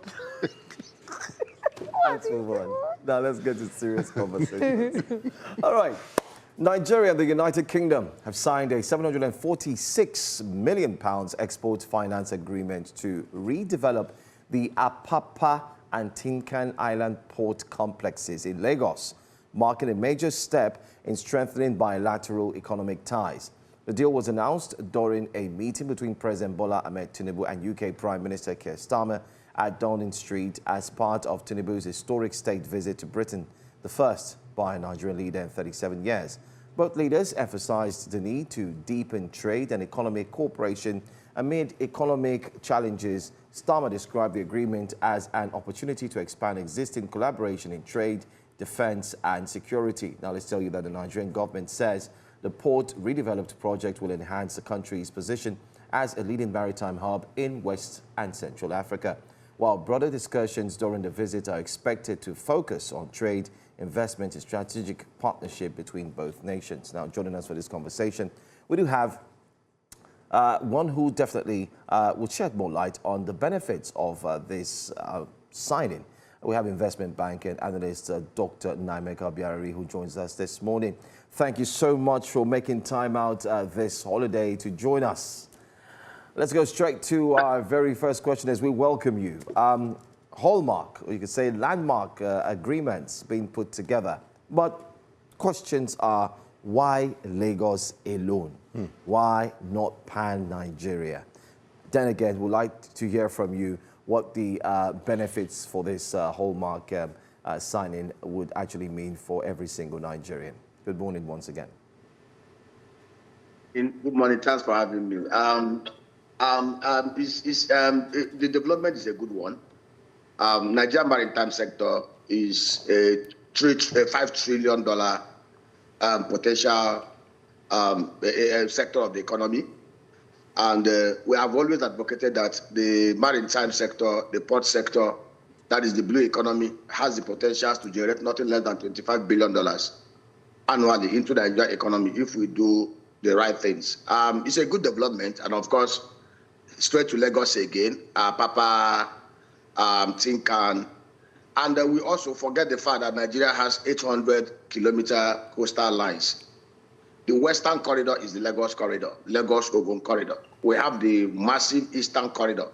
And interestingly, the white man, the colonialists, when they came to Nigeria, did not concentrate their ports and evacuation services to one particular corridor.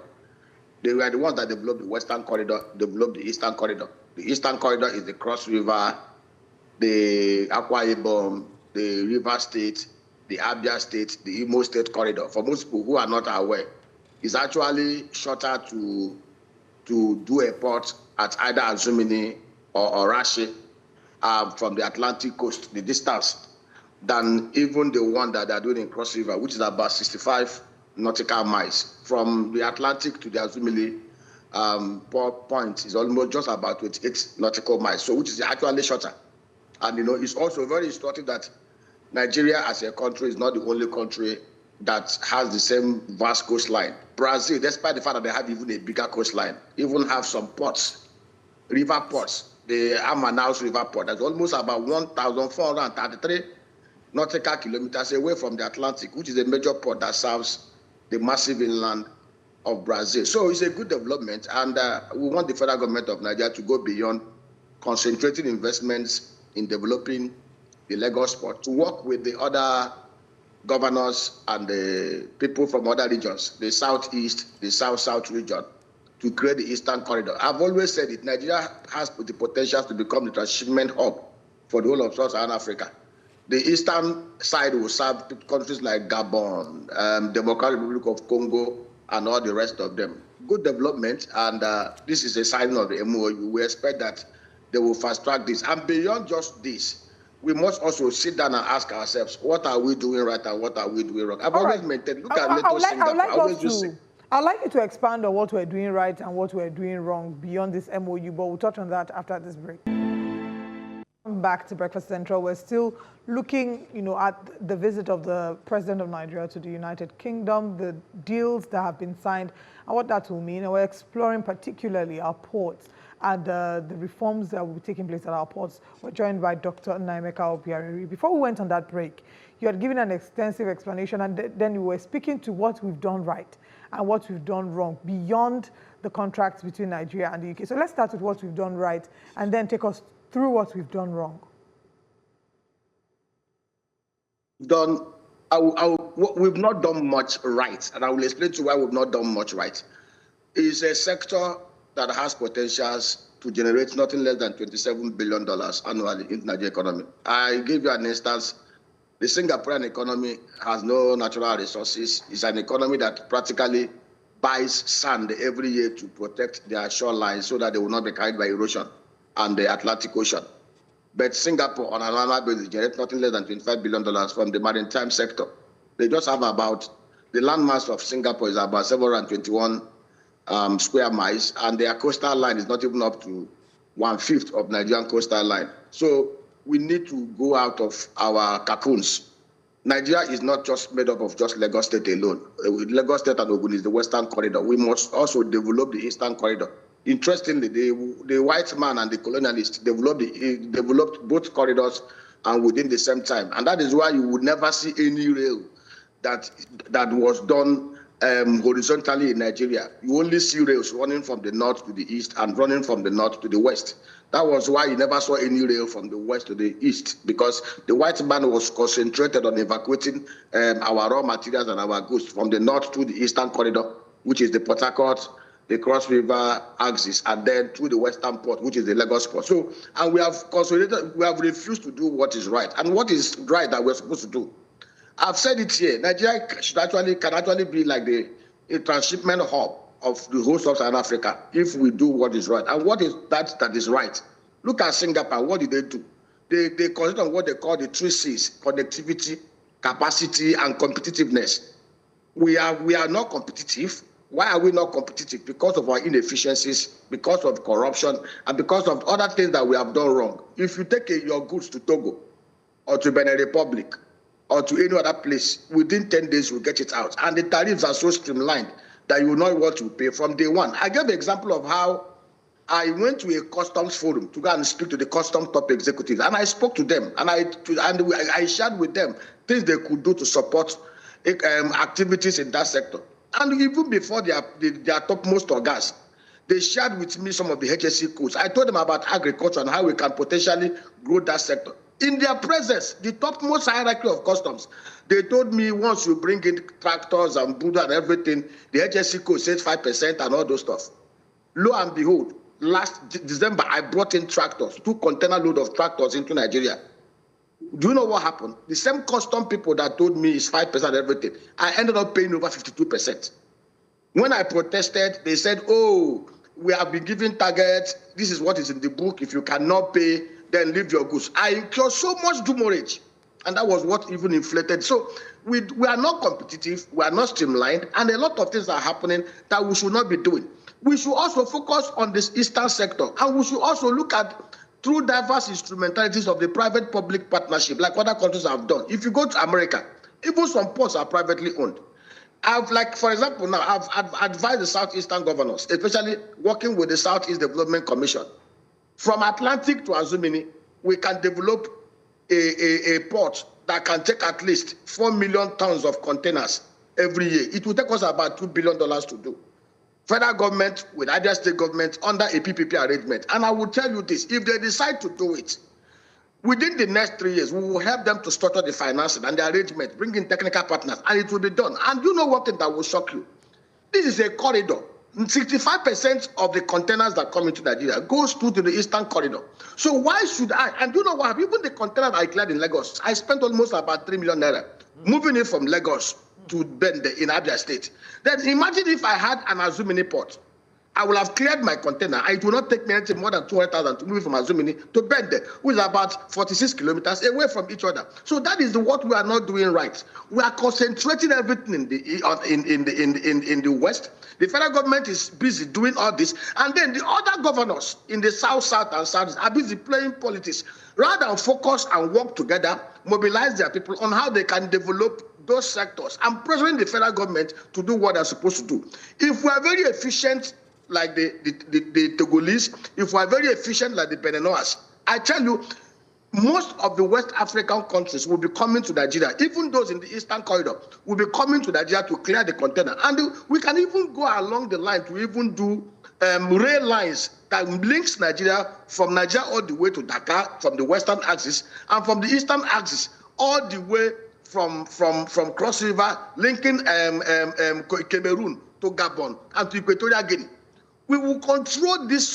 Nigeria is so big to control ship and maritime activities in the sub-Saharan African region. But the problem is that we end up putting round pegs in square holes, and we end up not even obeying the laws that we put in place, just like what I've experienced with the Customs and Excise Department through the importation of tractors and bulldozers.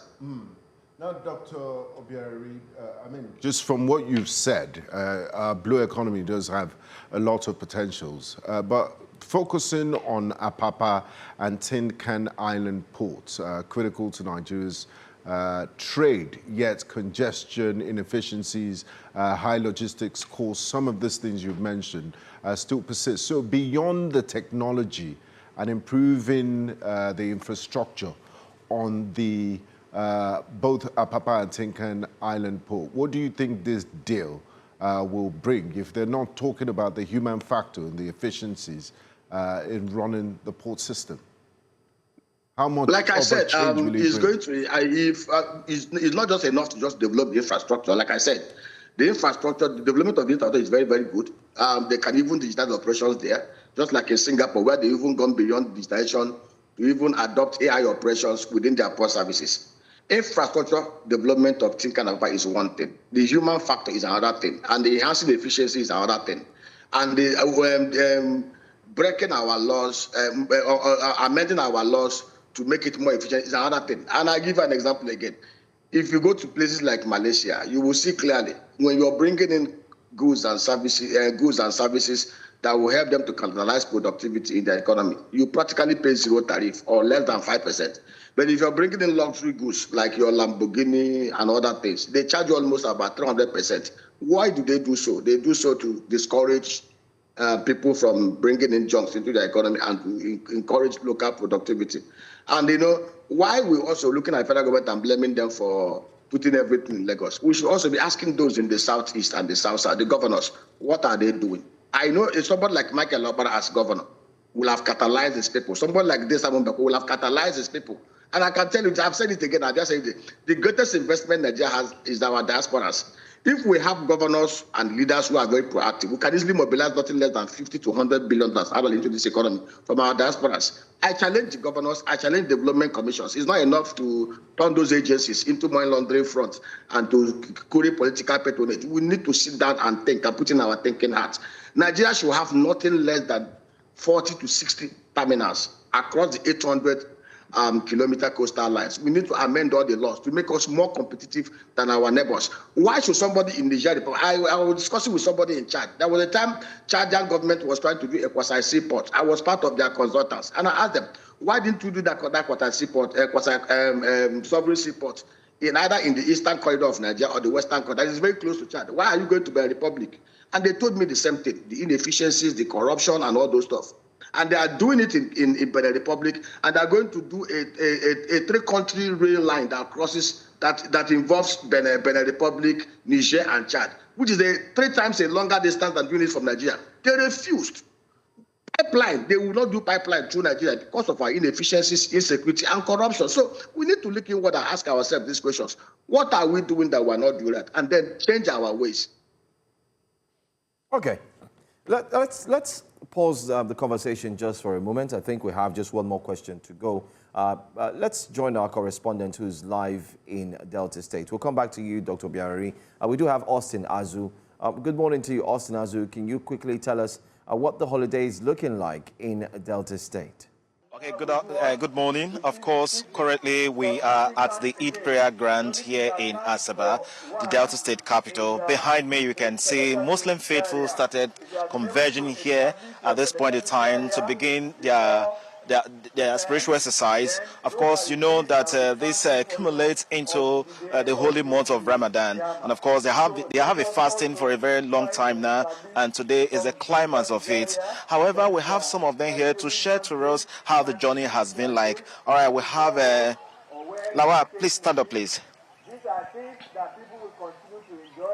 We have Lawa here to talk to us. Okay, Hamza Salusi. Okay, Hamza Salusi, tell us, how's the journey been so far? Alhamdulillah, ala kulli hali. We have nothing to say there and to praise to God Almighty, who has actually made this day very possible to us. And we praise that the fasting of which we have conducted will be a source of blessings among the humanity and the people around within the country and outside the country. Okay. Now, what are the significance of this exercise? The significance is actually revolving praising to God, and also people are being submissive to Almighty Allah subhanahu wa ta'ala, and again people are being deviated from the bad doings and other evil acts.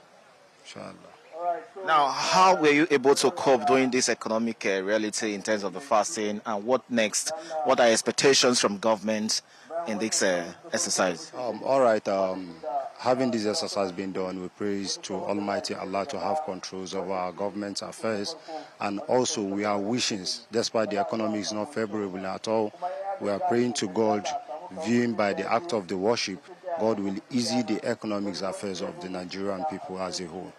Thank you. Okay, thank you very much, Hassan. Okay, we have Usman. Please, Usman, stand up a little. Okay, Uman. All right. Okay, tell us, what lessons do you think you have learned from this holy month of Ramadan? Okay, assalamu alaikum wa rahmatullahi wa barakatuh. To alhamdulillah da Allah ya riga kai mu wannan lokaci da wannan muke ciki na wannan na ibada. To muna godiya da Allah da ya riga kai mu wannan lokaci. Insha Allah alhamdulillah muna tango da wannan lokaci da ya kawo mu na ibada, na karshen wannan ibada namu. To okay sir, we thank God as this is the man where we finish on this on 30 days, so we thank God as life we there and agree. Now everything it must go normal as we then finish of this our Ramadan. Thank you, God. So what lessons do you think you have learned, others have learned from this holy month of Ramadan? So what is we thinking of this country now? Everything, everybody may do what is as they say I want of this Ramadan. Everybody may just hold patient of this thing what we take do and now we just like it. Okay, now what do you want government to do in Nigeria going forward? So what you want of government to do to help everybody on any country of where you know have stay and well, may government help everybody as this life as we do. Now what thing we need of government hand to help everybody. Okay, thank you.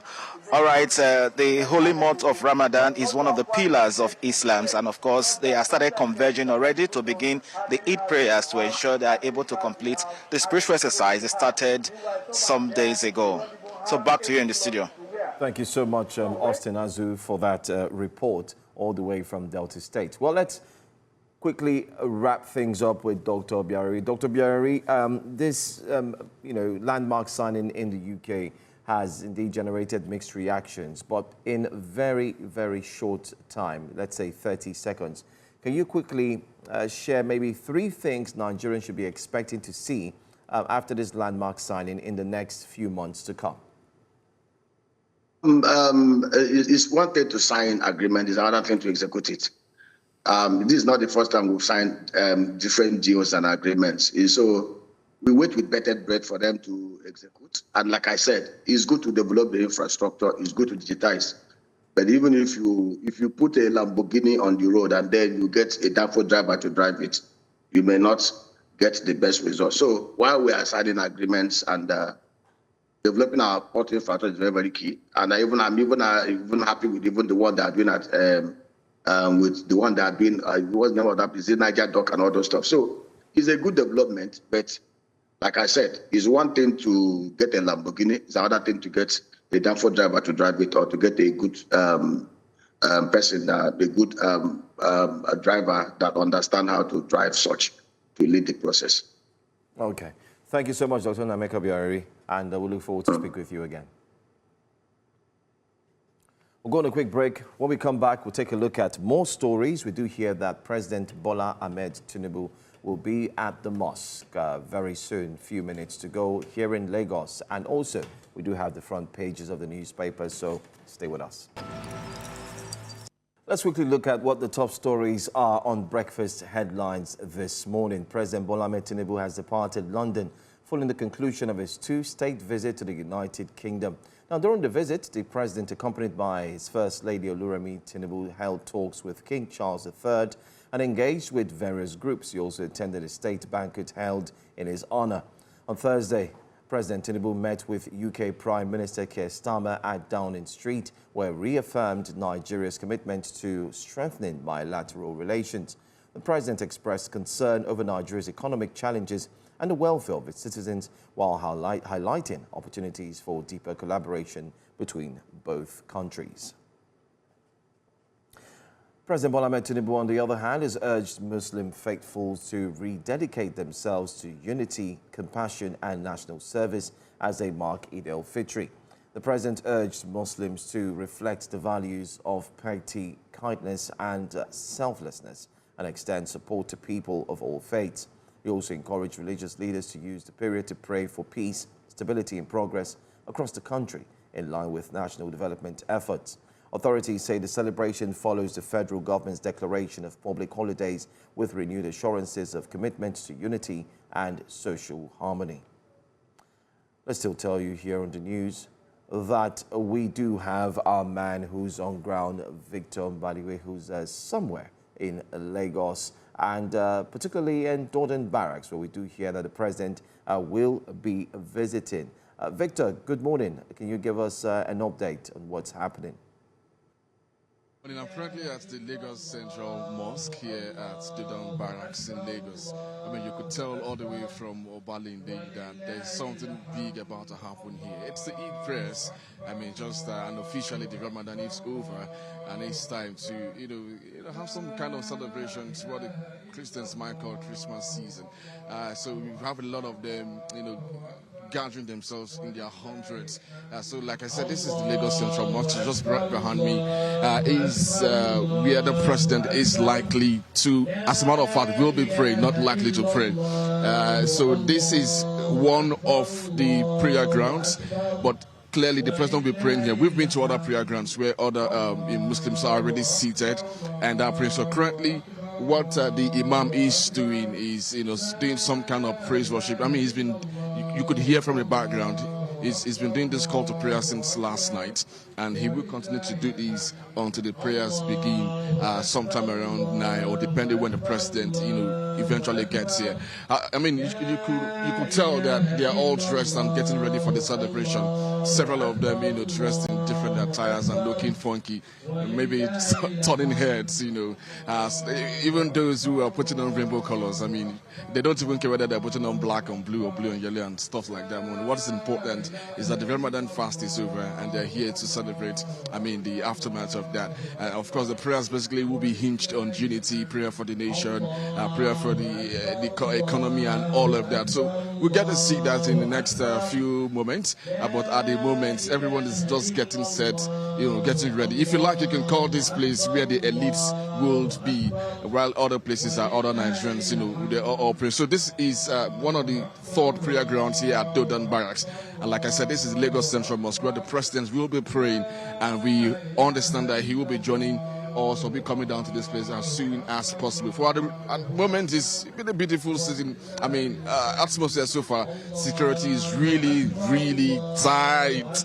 If you look out down to my left, you find soldiers and police officers on standby, and on the other side as well, on my right hand. So basically, there's been a lot of checks and balances to ensure that there are no infractions, there are no persons who will come in and cause, any sort of chaos or problem. So in terms of security, it's a beautiful scene so far, and everything is going on as smooth as possible. Again, very soon, this whole place will be so jam-packed, we think there's something else happening here. But again, kudos to the president who flew in yesterday. He was in the UK yesterday. Again, he's here. Just less than 24 hours. He probably has not rested. And that tells you how important the Eid is for, not just for him, but for the Nigerians and for the country at large.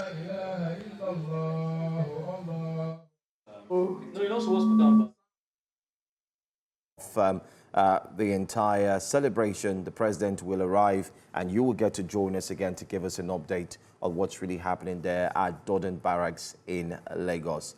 Thank you so much. All right, that's the update we have for you on Breakfast Headlines. Make sure you stay with us. We're bringing to you the front pages of the newspapers next, where you can call in and share your thoughts. Stay with us.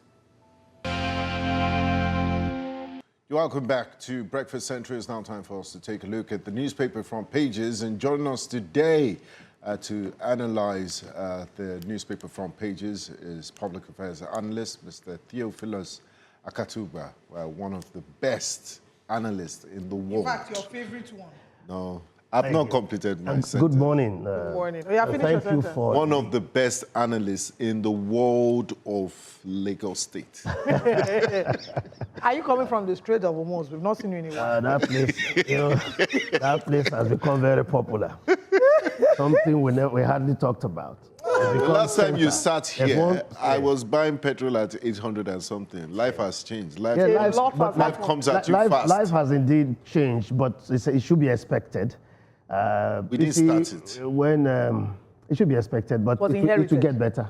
And Nigeria is still... Okay, when will it get better? No, it will, because even if you look at the prices, Nigerian price is still one of the lowest. There's a song I remember. Yeah. They said, I know you're so familiar with this song. The song goes this way. It says, Andrew, no komoto. Nigeria will survive. Nigeria will survive. Nigeria will survive. Many years ago. Olive can remember. I can never remember.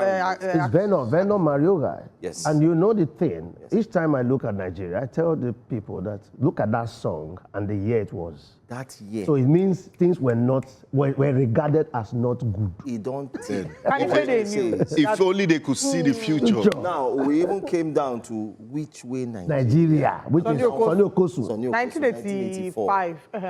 We then came down to Idris. Rat race. We now came from rat race to Nigeria. Jaga. Until now. And he said it was Jaga then. Then it was... the price of naira to a dollar. So you see, that's what I'm telling people. But now, the good thing about now is that we've stopped doing conscious music. Everybody is thinking about girl, Anita, I like your, all those kind of things. Sorry. So we've forgotten our problems. Everything is champagne, Moe, NSC. No, we are now so balling. we're drinking, we're balling. No more problems. African China came and said food in no day. And how many years ago? How many years ago? Same problem. I stumbled on a 1987 newspaper, and it said, don't worry, we'll give you power. Soon, 1984. Soon, 1984. Front page. Give you soon, front page. NEPA promises stable power soon. Let me tell you, we must focus on development and growing our country. Lamentation had been on since time. Victor Edet also sang. So what does that tell us? It's a rat race. Look at and even beyond the music, there's also the literature. Chinua Achebe wrote in the 1980s about the problem with Nigeria. You read that book, and you just think to yourself, if Chinua Achebe were to see what is happening, he would roll in the grave. What about Fela? And all his songs. So, if you look at every moment in time, there is no scarcity of what to complain about. No. So even now the Whiskey question was complaining about things in Ojuelegba that year. So we should focus on development. So the question now is, does it feel like these complaints are complaints done in vain? Because it feels, many would argue that things have gotten progressively worse. I disagree. Tell us. I'll tell you. Things have gotten better, but we are looking at our personal circumstances in relating with the growth or development of the country. Let me reiterate your statement. Things have gotten better. Yes, things are getting better. You see, what we should have been doing many years ago, we never did them. And they continue to aggravate our... We're playing catch-up. What we were doing, we were managing our country the way we were. We were all those years we were incubating poverty. We were building, we were developing poverty. We were building schools without industries. Every step we took, everything this country decided to do 40 years ago was wrong. And we kept managing the wrong. And if we are still managing it today, there will be no result. Are you sure about that? I'm telling you. There's nothing you do. The educational system in the 70s and the 80s were far better. No, they were far better because they were close to the time colonial masters left us. We kept taking wrong decisions. So could it be that the colonial masters left too early? No, they left too early, and secondly, when they handed it over to us, they handed a chaotic and a structure that was defective. What they set up was bound to fail. That was why 6 years after, in Ghana and Nigeria, coup took over. 100 years of I also want to, when he said, when Joe said they left too early, I mean, the colonialism was extractive. They didn't come here to help Nigerians. The railways they built, every infrastructure they built was to extract resources to their colony. That's the point is that when they left, there are values they left in terms of the way we ran the institutions. If you look at Ghana, if you look at Ghana and Nigeria, Ghanaians are still very close to the way the British operate till today. They've not left, they've not divorced themselves far away from it. But we left it, turned ourselves to face America, mix it up with British system, and the country progressively went bad. So we have to see that we have to devise our means and our ways of running our country. And that is why the white man tells you that black people cannot manage their affairs. That's why they keep telling you. South Africans took over their country, and there is now electricity challenge in a country that have never known such a thing. Okay, let's get into the debate. That's not because of black people. The reason why I don't know who they are, but that is what I see as a pointer. When they tell you you are not able to, that there is no nation run by a black man that is become a desire of nations. All right. Botswana and Namibia. Gentlemen, I beg to step in at this moment. We are here for newspaper I disagree. review. I like your We will take the newspaper review in a moment, argument. but we have Sergey Ibrahim, our correspondent, who's joining us, I believe, from Abuja. Good morning, Sergey. Happy Eid al-Fitr. Good morning, Olive. Good morning, Joe. Good morning, Bengal. Good morning, Mr. Tinubu. Good morning. Good morning. Good morning. Tell us, what's happening? How is the celebration going on at your end? Where are you joining us from? Ladies and gentlemen, I'm currently at Ushafa in Buhari Area Council. As you can see, Muslim faithfuls are seated at the moment and listening to the sermon by the preacher. Now, after this, they will observe the 2 Raka complementary Eid prayer, and of course, that has kickstarted the Eid celebration as it is. Remember, this is coming on the premise of 30 days of continuous Ramadan fast, significant because of the month of Ramadan. Muslim faithfuls across the world are expected to fast during this period, mandatory upon them, fast, supplicate, pray, and demand for several prayers upon blessings from God, from Allah during this period, for an improvement in their life, for an improvement in the quality of their environment and their surrounding, and of course for a change in the way things are done. Of course, while it is usually focused on the prayer aspect of it, there is also the behavioral aspect of it, where it is expected that during these 30 days of fasting, during this holy month of Ramadan, we are expected to abstain from certain things, from certain behaviors, and of course from certain things that would usually push you towards bad, and of course embrace the good. During this time, you're expected to imbibe good habits, and the expectation is after the 30 days of fast, you've done away with the bad habits, and then you stay with the good habits, and then you continue your life in piety after that. So, Joe Olive Benga, well, it's been 30 days of fasting. Today is the Salah day that culminates all of that. To say Alhamdulillah for 30 days of fasting, Alhamdulillah for Allah bringing us to witness this day, and Alhamdulillah for the improvement and the change in our lifestyle and in our life cycle. There's been a plethora of issues that's been going on across the world, across the country, whether it's the Middle East or whether it's the Northeast. All of these issues have been affecting every single Nigerian, and it has been, of course, affecting the security of Nigeria. Just a few moments ago, Joe Olive Benga, you were talking about the Global Terrorism Index, and of course, where Nigeria ranks with regards to that. Well, this month of Ramadan, and of course today, is supposed to serve as an opportunity for Muslim faithful to connect with their God, to pray for a change in such situation. And of course, as we can see, they've observed 30 days of fasting. They are here to say Alhamdulillah and thank God for 30 days of fasting, and of course to pray that the situation improves going forward. And most importantly, I'll be here praying as well, particularly for Benga to change his behavior and for God to have some, to touch him, and so that his savageness will reduce a little bit. I was watching the show for a moment, and I heard the way he was savage to even Mr. Theophilus in the studio, but then that's on the lighter note. Thank you very much. I honestly, I support the prayers, and I pray that those prayers are answered, because Benga really does need prayers, laying of hands, deliverance, so that he can come back to normalcy. Benga, do you have a response to that? Sagir, I'm still fasting, so I will save my response for after Lent. After Lent, we shall see. Okay.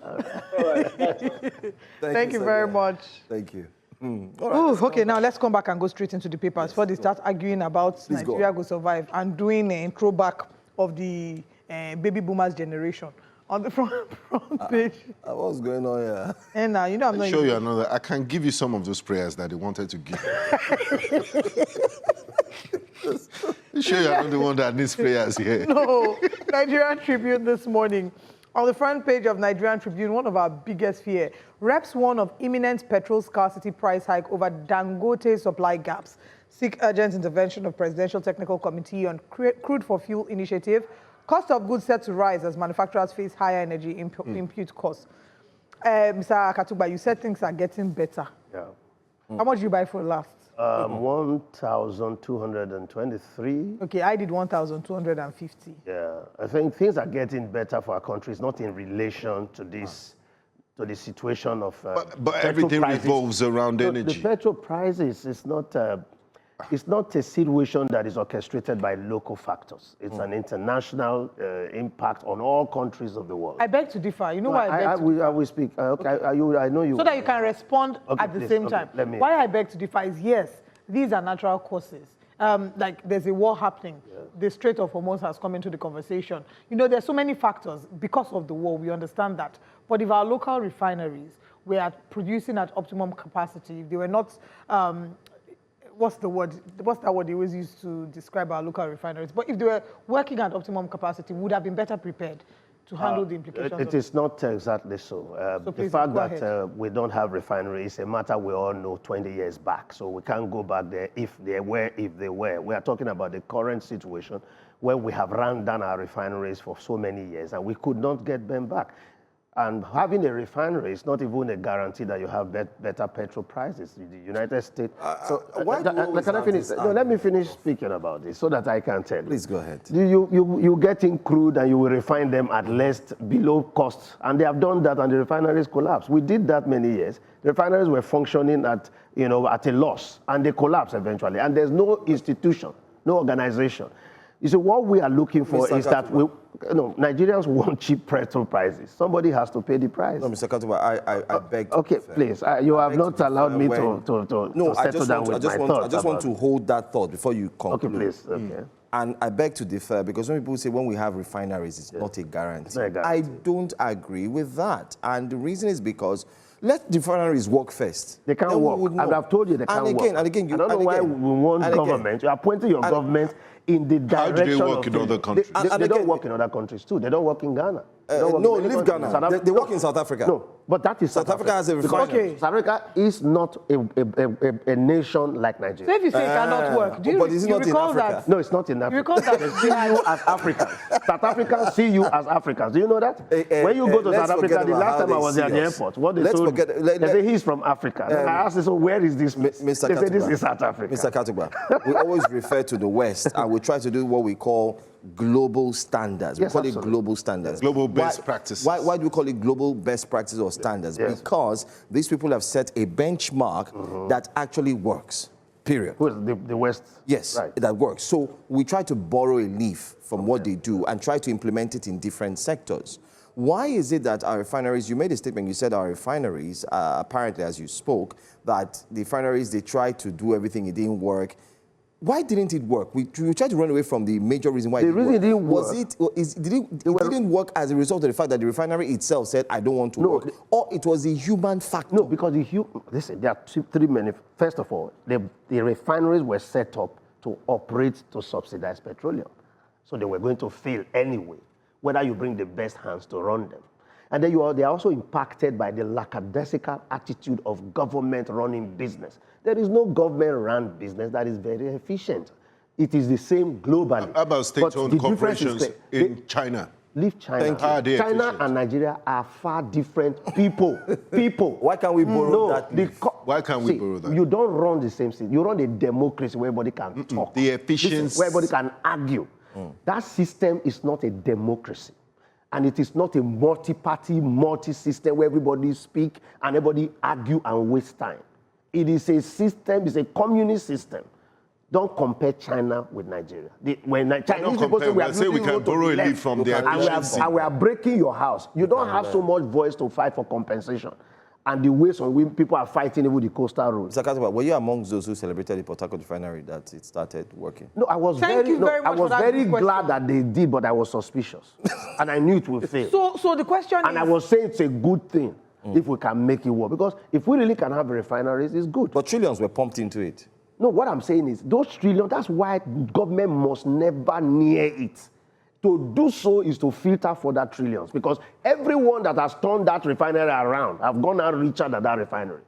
Mr. Katuwa. Is dead. Obasanjo said he did the research and he was clearly advised that this is gone. So why Obasanjo sold it and left. Yaradua came. And the labor union and NNPC workers cracked down and said they will give us the refinery in a year.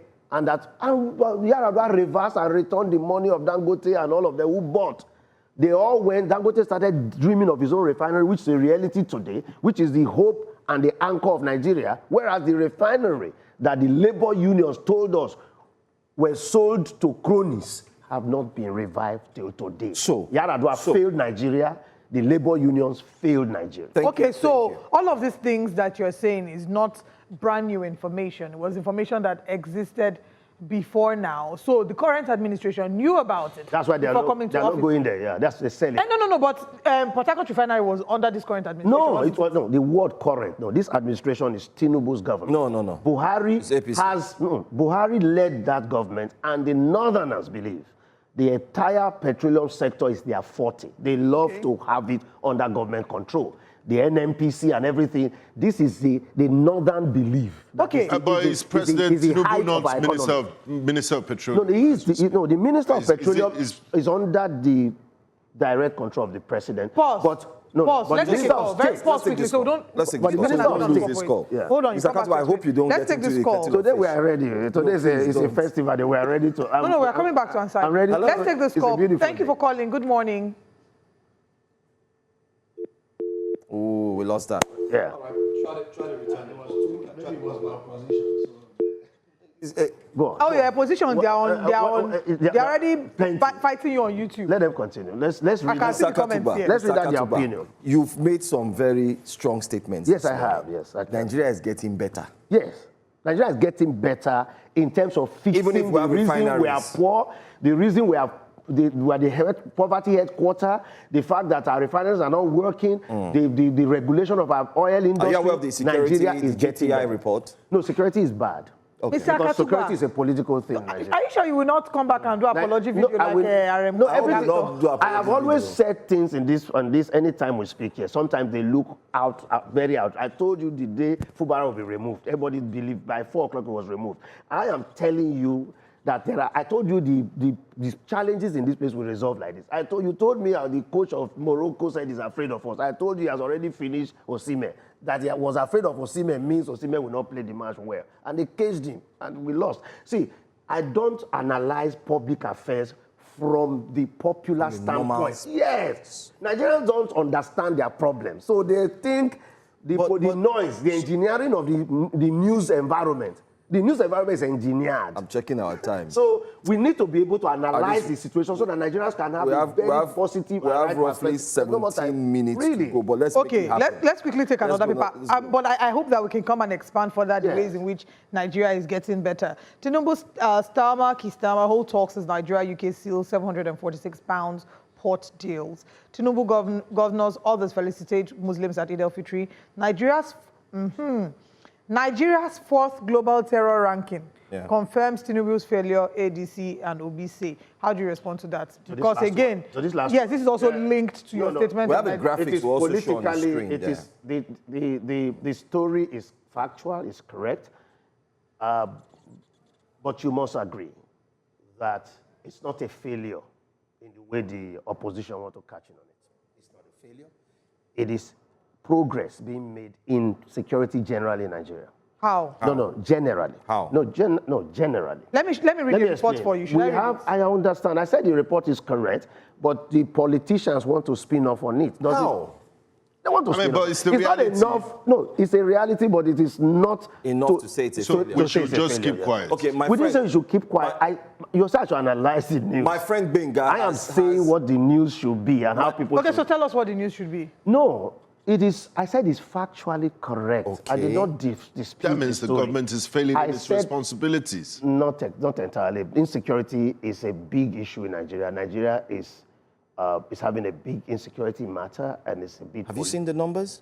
The numbers, how many? If you look at 550 in 2024, 750 in 2025. we had 11. We are making progress. friend I know Benga, we are you comparing always- only 2 years, 2025 and 2026, right? 2024 and 2025. And those numbers those are very 2 years only. conservative. If you look at years before, it was They've not worse. added 2026. Are you getting the point? It was worse at a time. And it's we are looking at worse just in this first 3 months of let's say something to you. 2026. It is, if we say that, we stand the risk of losing momentum on gains and the progress that is being made. This is hold on.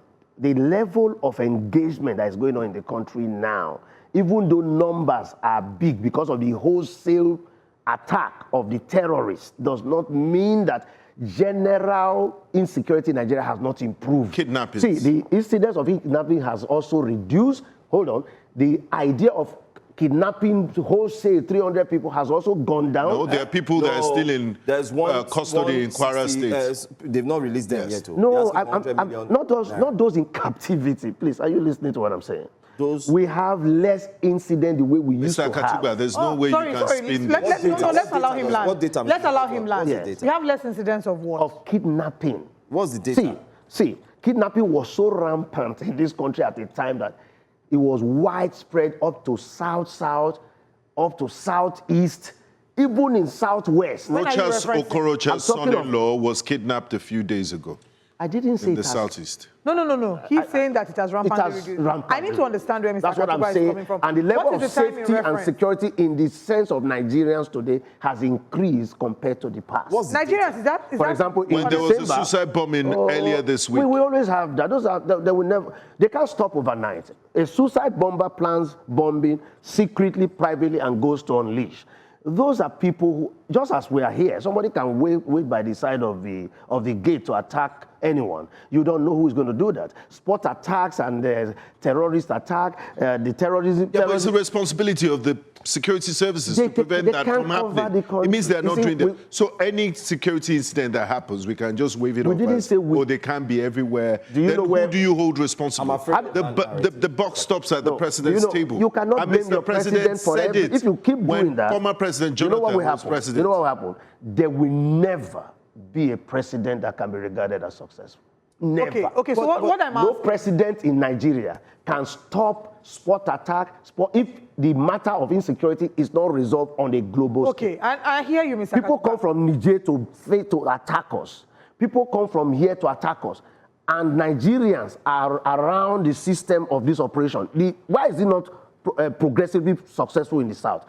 The chief of army staff said they should own the fight. That means there is a certain tolerance in the north for these terrorists. Can I come in there? Can I just come in Yes. just to drop a point?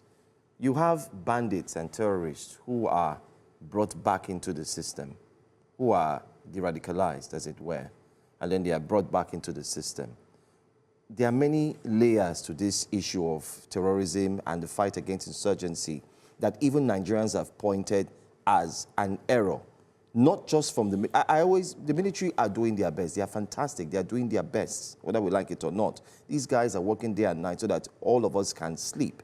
But if you also look within the military, many of them have come out to say, listen, the government is not supporting us. They're not giving us the support we need. Yes, and it's proof. It's proven in terms of equipment. We've even had former generals join us. Benga, we had a general join us early this week or last week, and he also mentioned that in terms of them getting the full support they need. Just recently, they had to just review their salary. It hasn't been signed off yet. The assembly and all that have not guaranteed that. What we're trying to say here is we want to ensure that we do not spin a narrative that might be seen as being clandestine, normal, it's fine, and so on. However, the reality keeps staring us in the face. And my point to you, Mr. Katuba, simply is, if insecurity is worse, is it enough for the president to pause on politicking and say, listen, We had a guest journalist this morning. He gave a very sweet analogy. It's a case of having bed bugs. Let's fumigate the entire system. Let Nigerians see that, yes, we are ready to handle this. You see, you are asking for showcase and showmanship. You are asking for optics. Results. Can I explain? No, let me explain. Insecurity is not what is worse in the report. It's killings. Take note. The report talks about killings.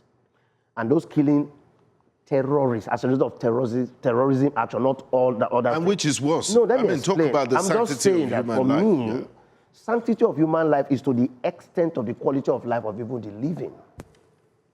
You understand? In our country, if we don't agree that we make any progress at all, what you will do is to damage and discourage even effort for good. Let us not pander to political spins. There is a fact in the story, but that politicians will make me go to polls and say, I will vote out this president because the killings are a bit more than 2024. Because they will not be able, they don't even know the problem because they have no solution. And I want to say that we have used these issues too long for politics. But who started it? That is what I'm saying. If they started, then don't continue. Binga, you always because we can't continue like this. this. Refer to the tweet on Yes, Good Luck several Jonathan. tweets. I said, look, I He was said here President when Jonathan they should said leave Jonathan the must. office. Are you listening to me? I was here when Nigerians were convinced that Jonathan is the worst. And they and all the news platform and all their social media platform pushed Jonathan out. They started wishing Buhari dead. Not New Central. No, not New Central. They said Buhari need to die. People were praying for him. We all came out that Buhari is the worst, and we took him out, and Tinubu has come and said they didn't even know Buhari was a saint. Go to the streets. They said they didn't know. They are now looking for another Messiah. And the former president said... That's why I said I am very careful when I'm talking about Nigerians' problem. I want to speak progress. I don't want to damage the psychic and the in speaking feelings progress, of my doesn't people, mean because we I know there's light at the end of this tunnel, but the situation look bad now doesn't mean that it's failure. Yeah, but you need to show us evidence. I am that showing we're you moving already. I'm towards. saying, for example, the general feeling of insecurity in Nigeria cannot be compared to the time of Buhari's government. That's number one.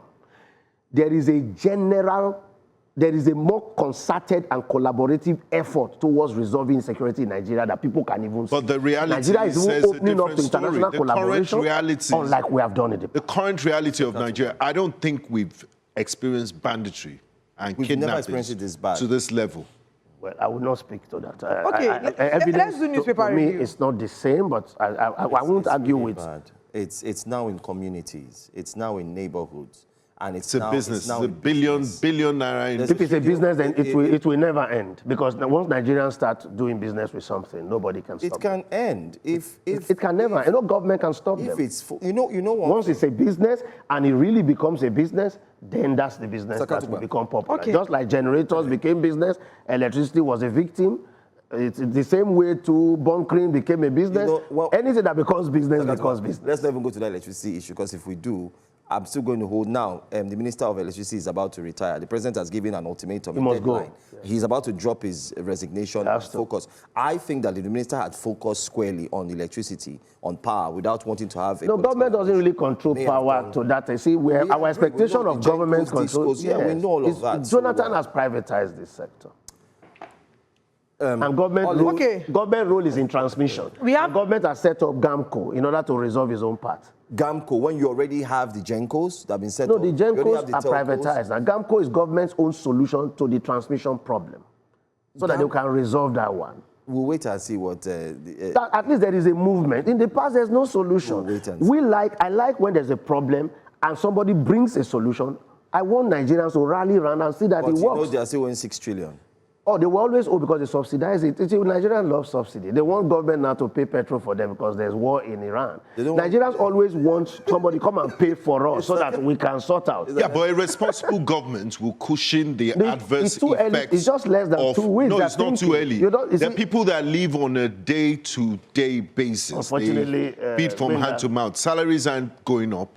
and you just, because of your own current economic realities, you dismiss the Benga, I reality agree of with you. millions of people. We are the poverty headquarters of the world. Sometimes so these solutions are not quick fixes. You have to think it through before you implement. I agree with you. Government should do something to ameliorate the pains, but not in the form of subsidy or doing anything that will make government spend trillions again for you to buy petrol at a cheap price and run your car to Lekki or enjoy yourself. All right, we have to go now. We have to go because the Vice President is about to address Nigerians in Borno State. We will connect with that. Let's take a listen. Let's listen, rather.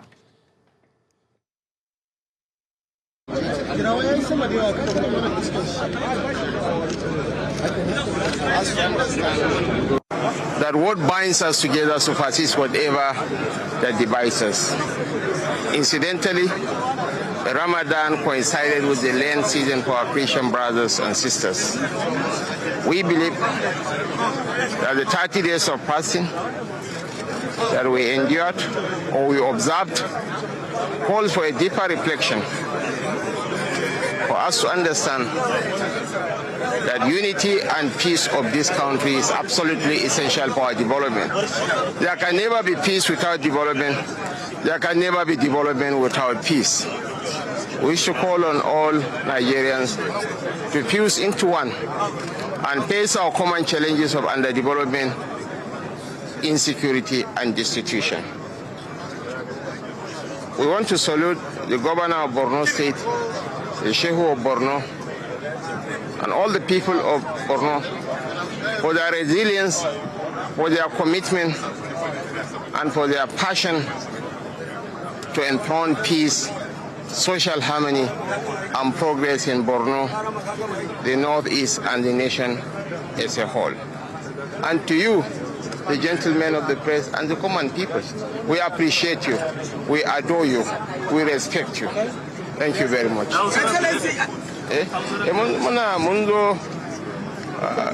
Muna so mu mika gaisuwan mu ta barka da sallah ga al'umman mu kuma mu jajanta su bisa ga ibtila'in da ta same mu kwanakin bayan nan. Insha Allah gwamnati na kan bakanta mu ga cewa an kawo zaman lafiya da lumana a cikin al'umma. Muna godewa gwamnan Borno, gwamnatin jihar Borno da ma al'umman cikin Maiduguri da kewaye akan yadda suka jajinta. Gashi nan dai bumabumen da ya tashi ba su hana mu fita idi ba. Kaga al'umman da suka taru a nan dole a jajjanta musu a yi musu godiya. Muna muku godiya. In Najeriya ne ke shine mu haɗa kai. Mu haɗa karfi da karfe mu ga cewa mun cimma burinmu na zaman lafiya da bukasan arziki. A kanure gungin da ngosha ala ya kalewa salayin ngumuri a duniyana. A wajin da wazina karin ya ngasoye. Am da dapsin am cinzima ba solu isa idi da adarzana. Da alalar rindero ne lewa suru, alalar rindero nyama suru, alalar rindero kilakil suru. A pima ne lewa ba a wutirin na bawo. Da yi gwamna Borno yaro askirin yana gwamnati Borno ya shehu Borno ya amlar da Borno yaro. Kutuyen a wasu yin bawo. Amma ada larrin dare a wula kasan kwalte ga. Insha Allah, kamande ya ndero naptini lefa ya surin, insha Allah kamande ya larrin dero nyama suri. La Pulatanchi.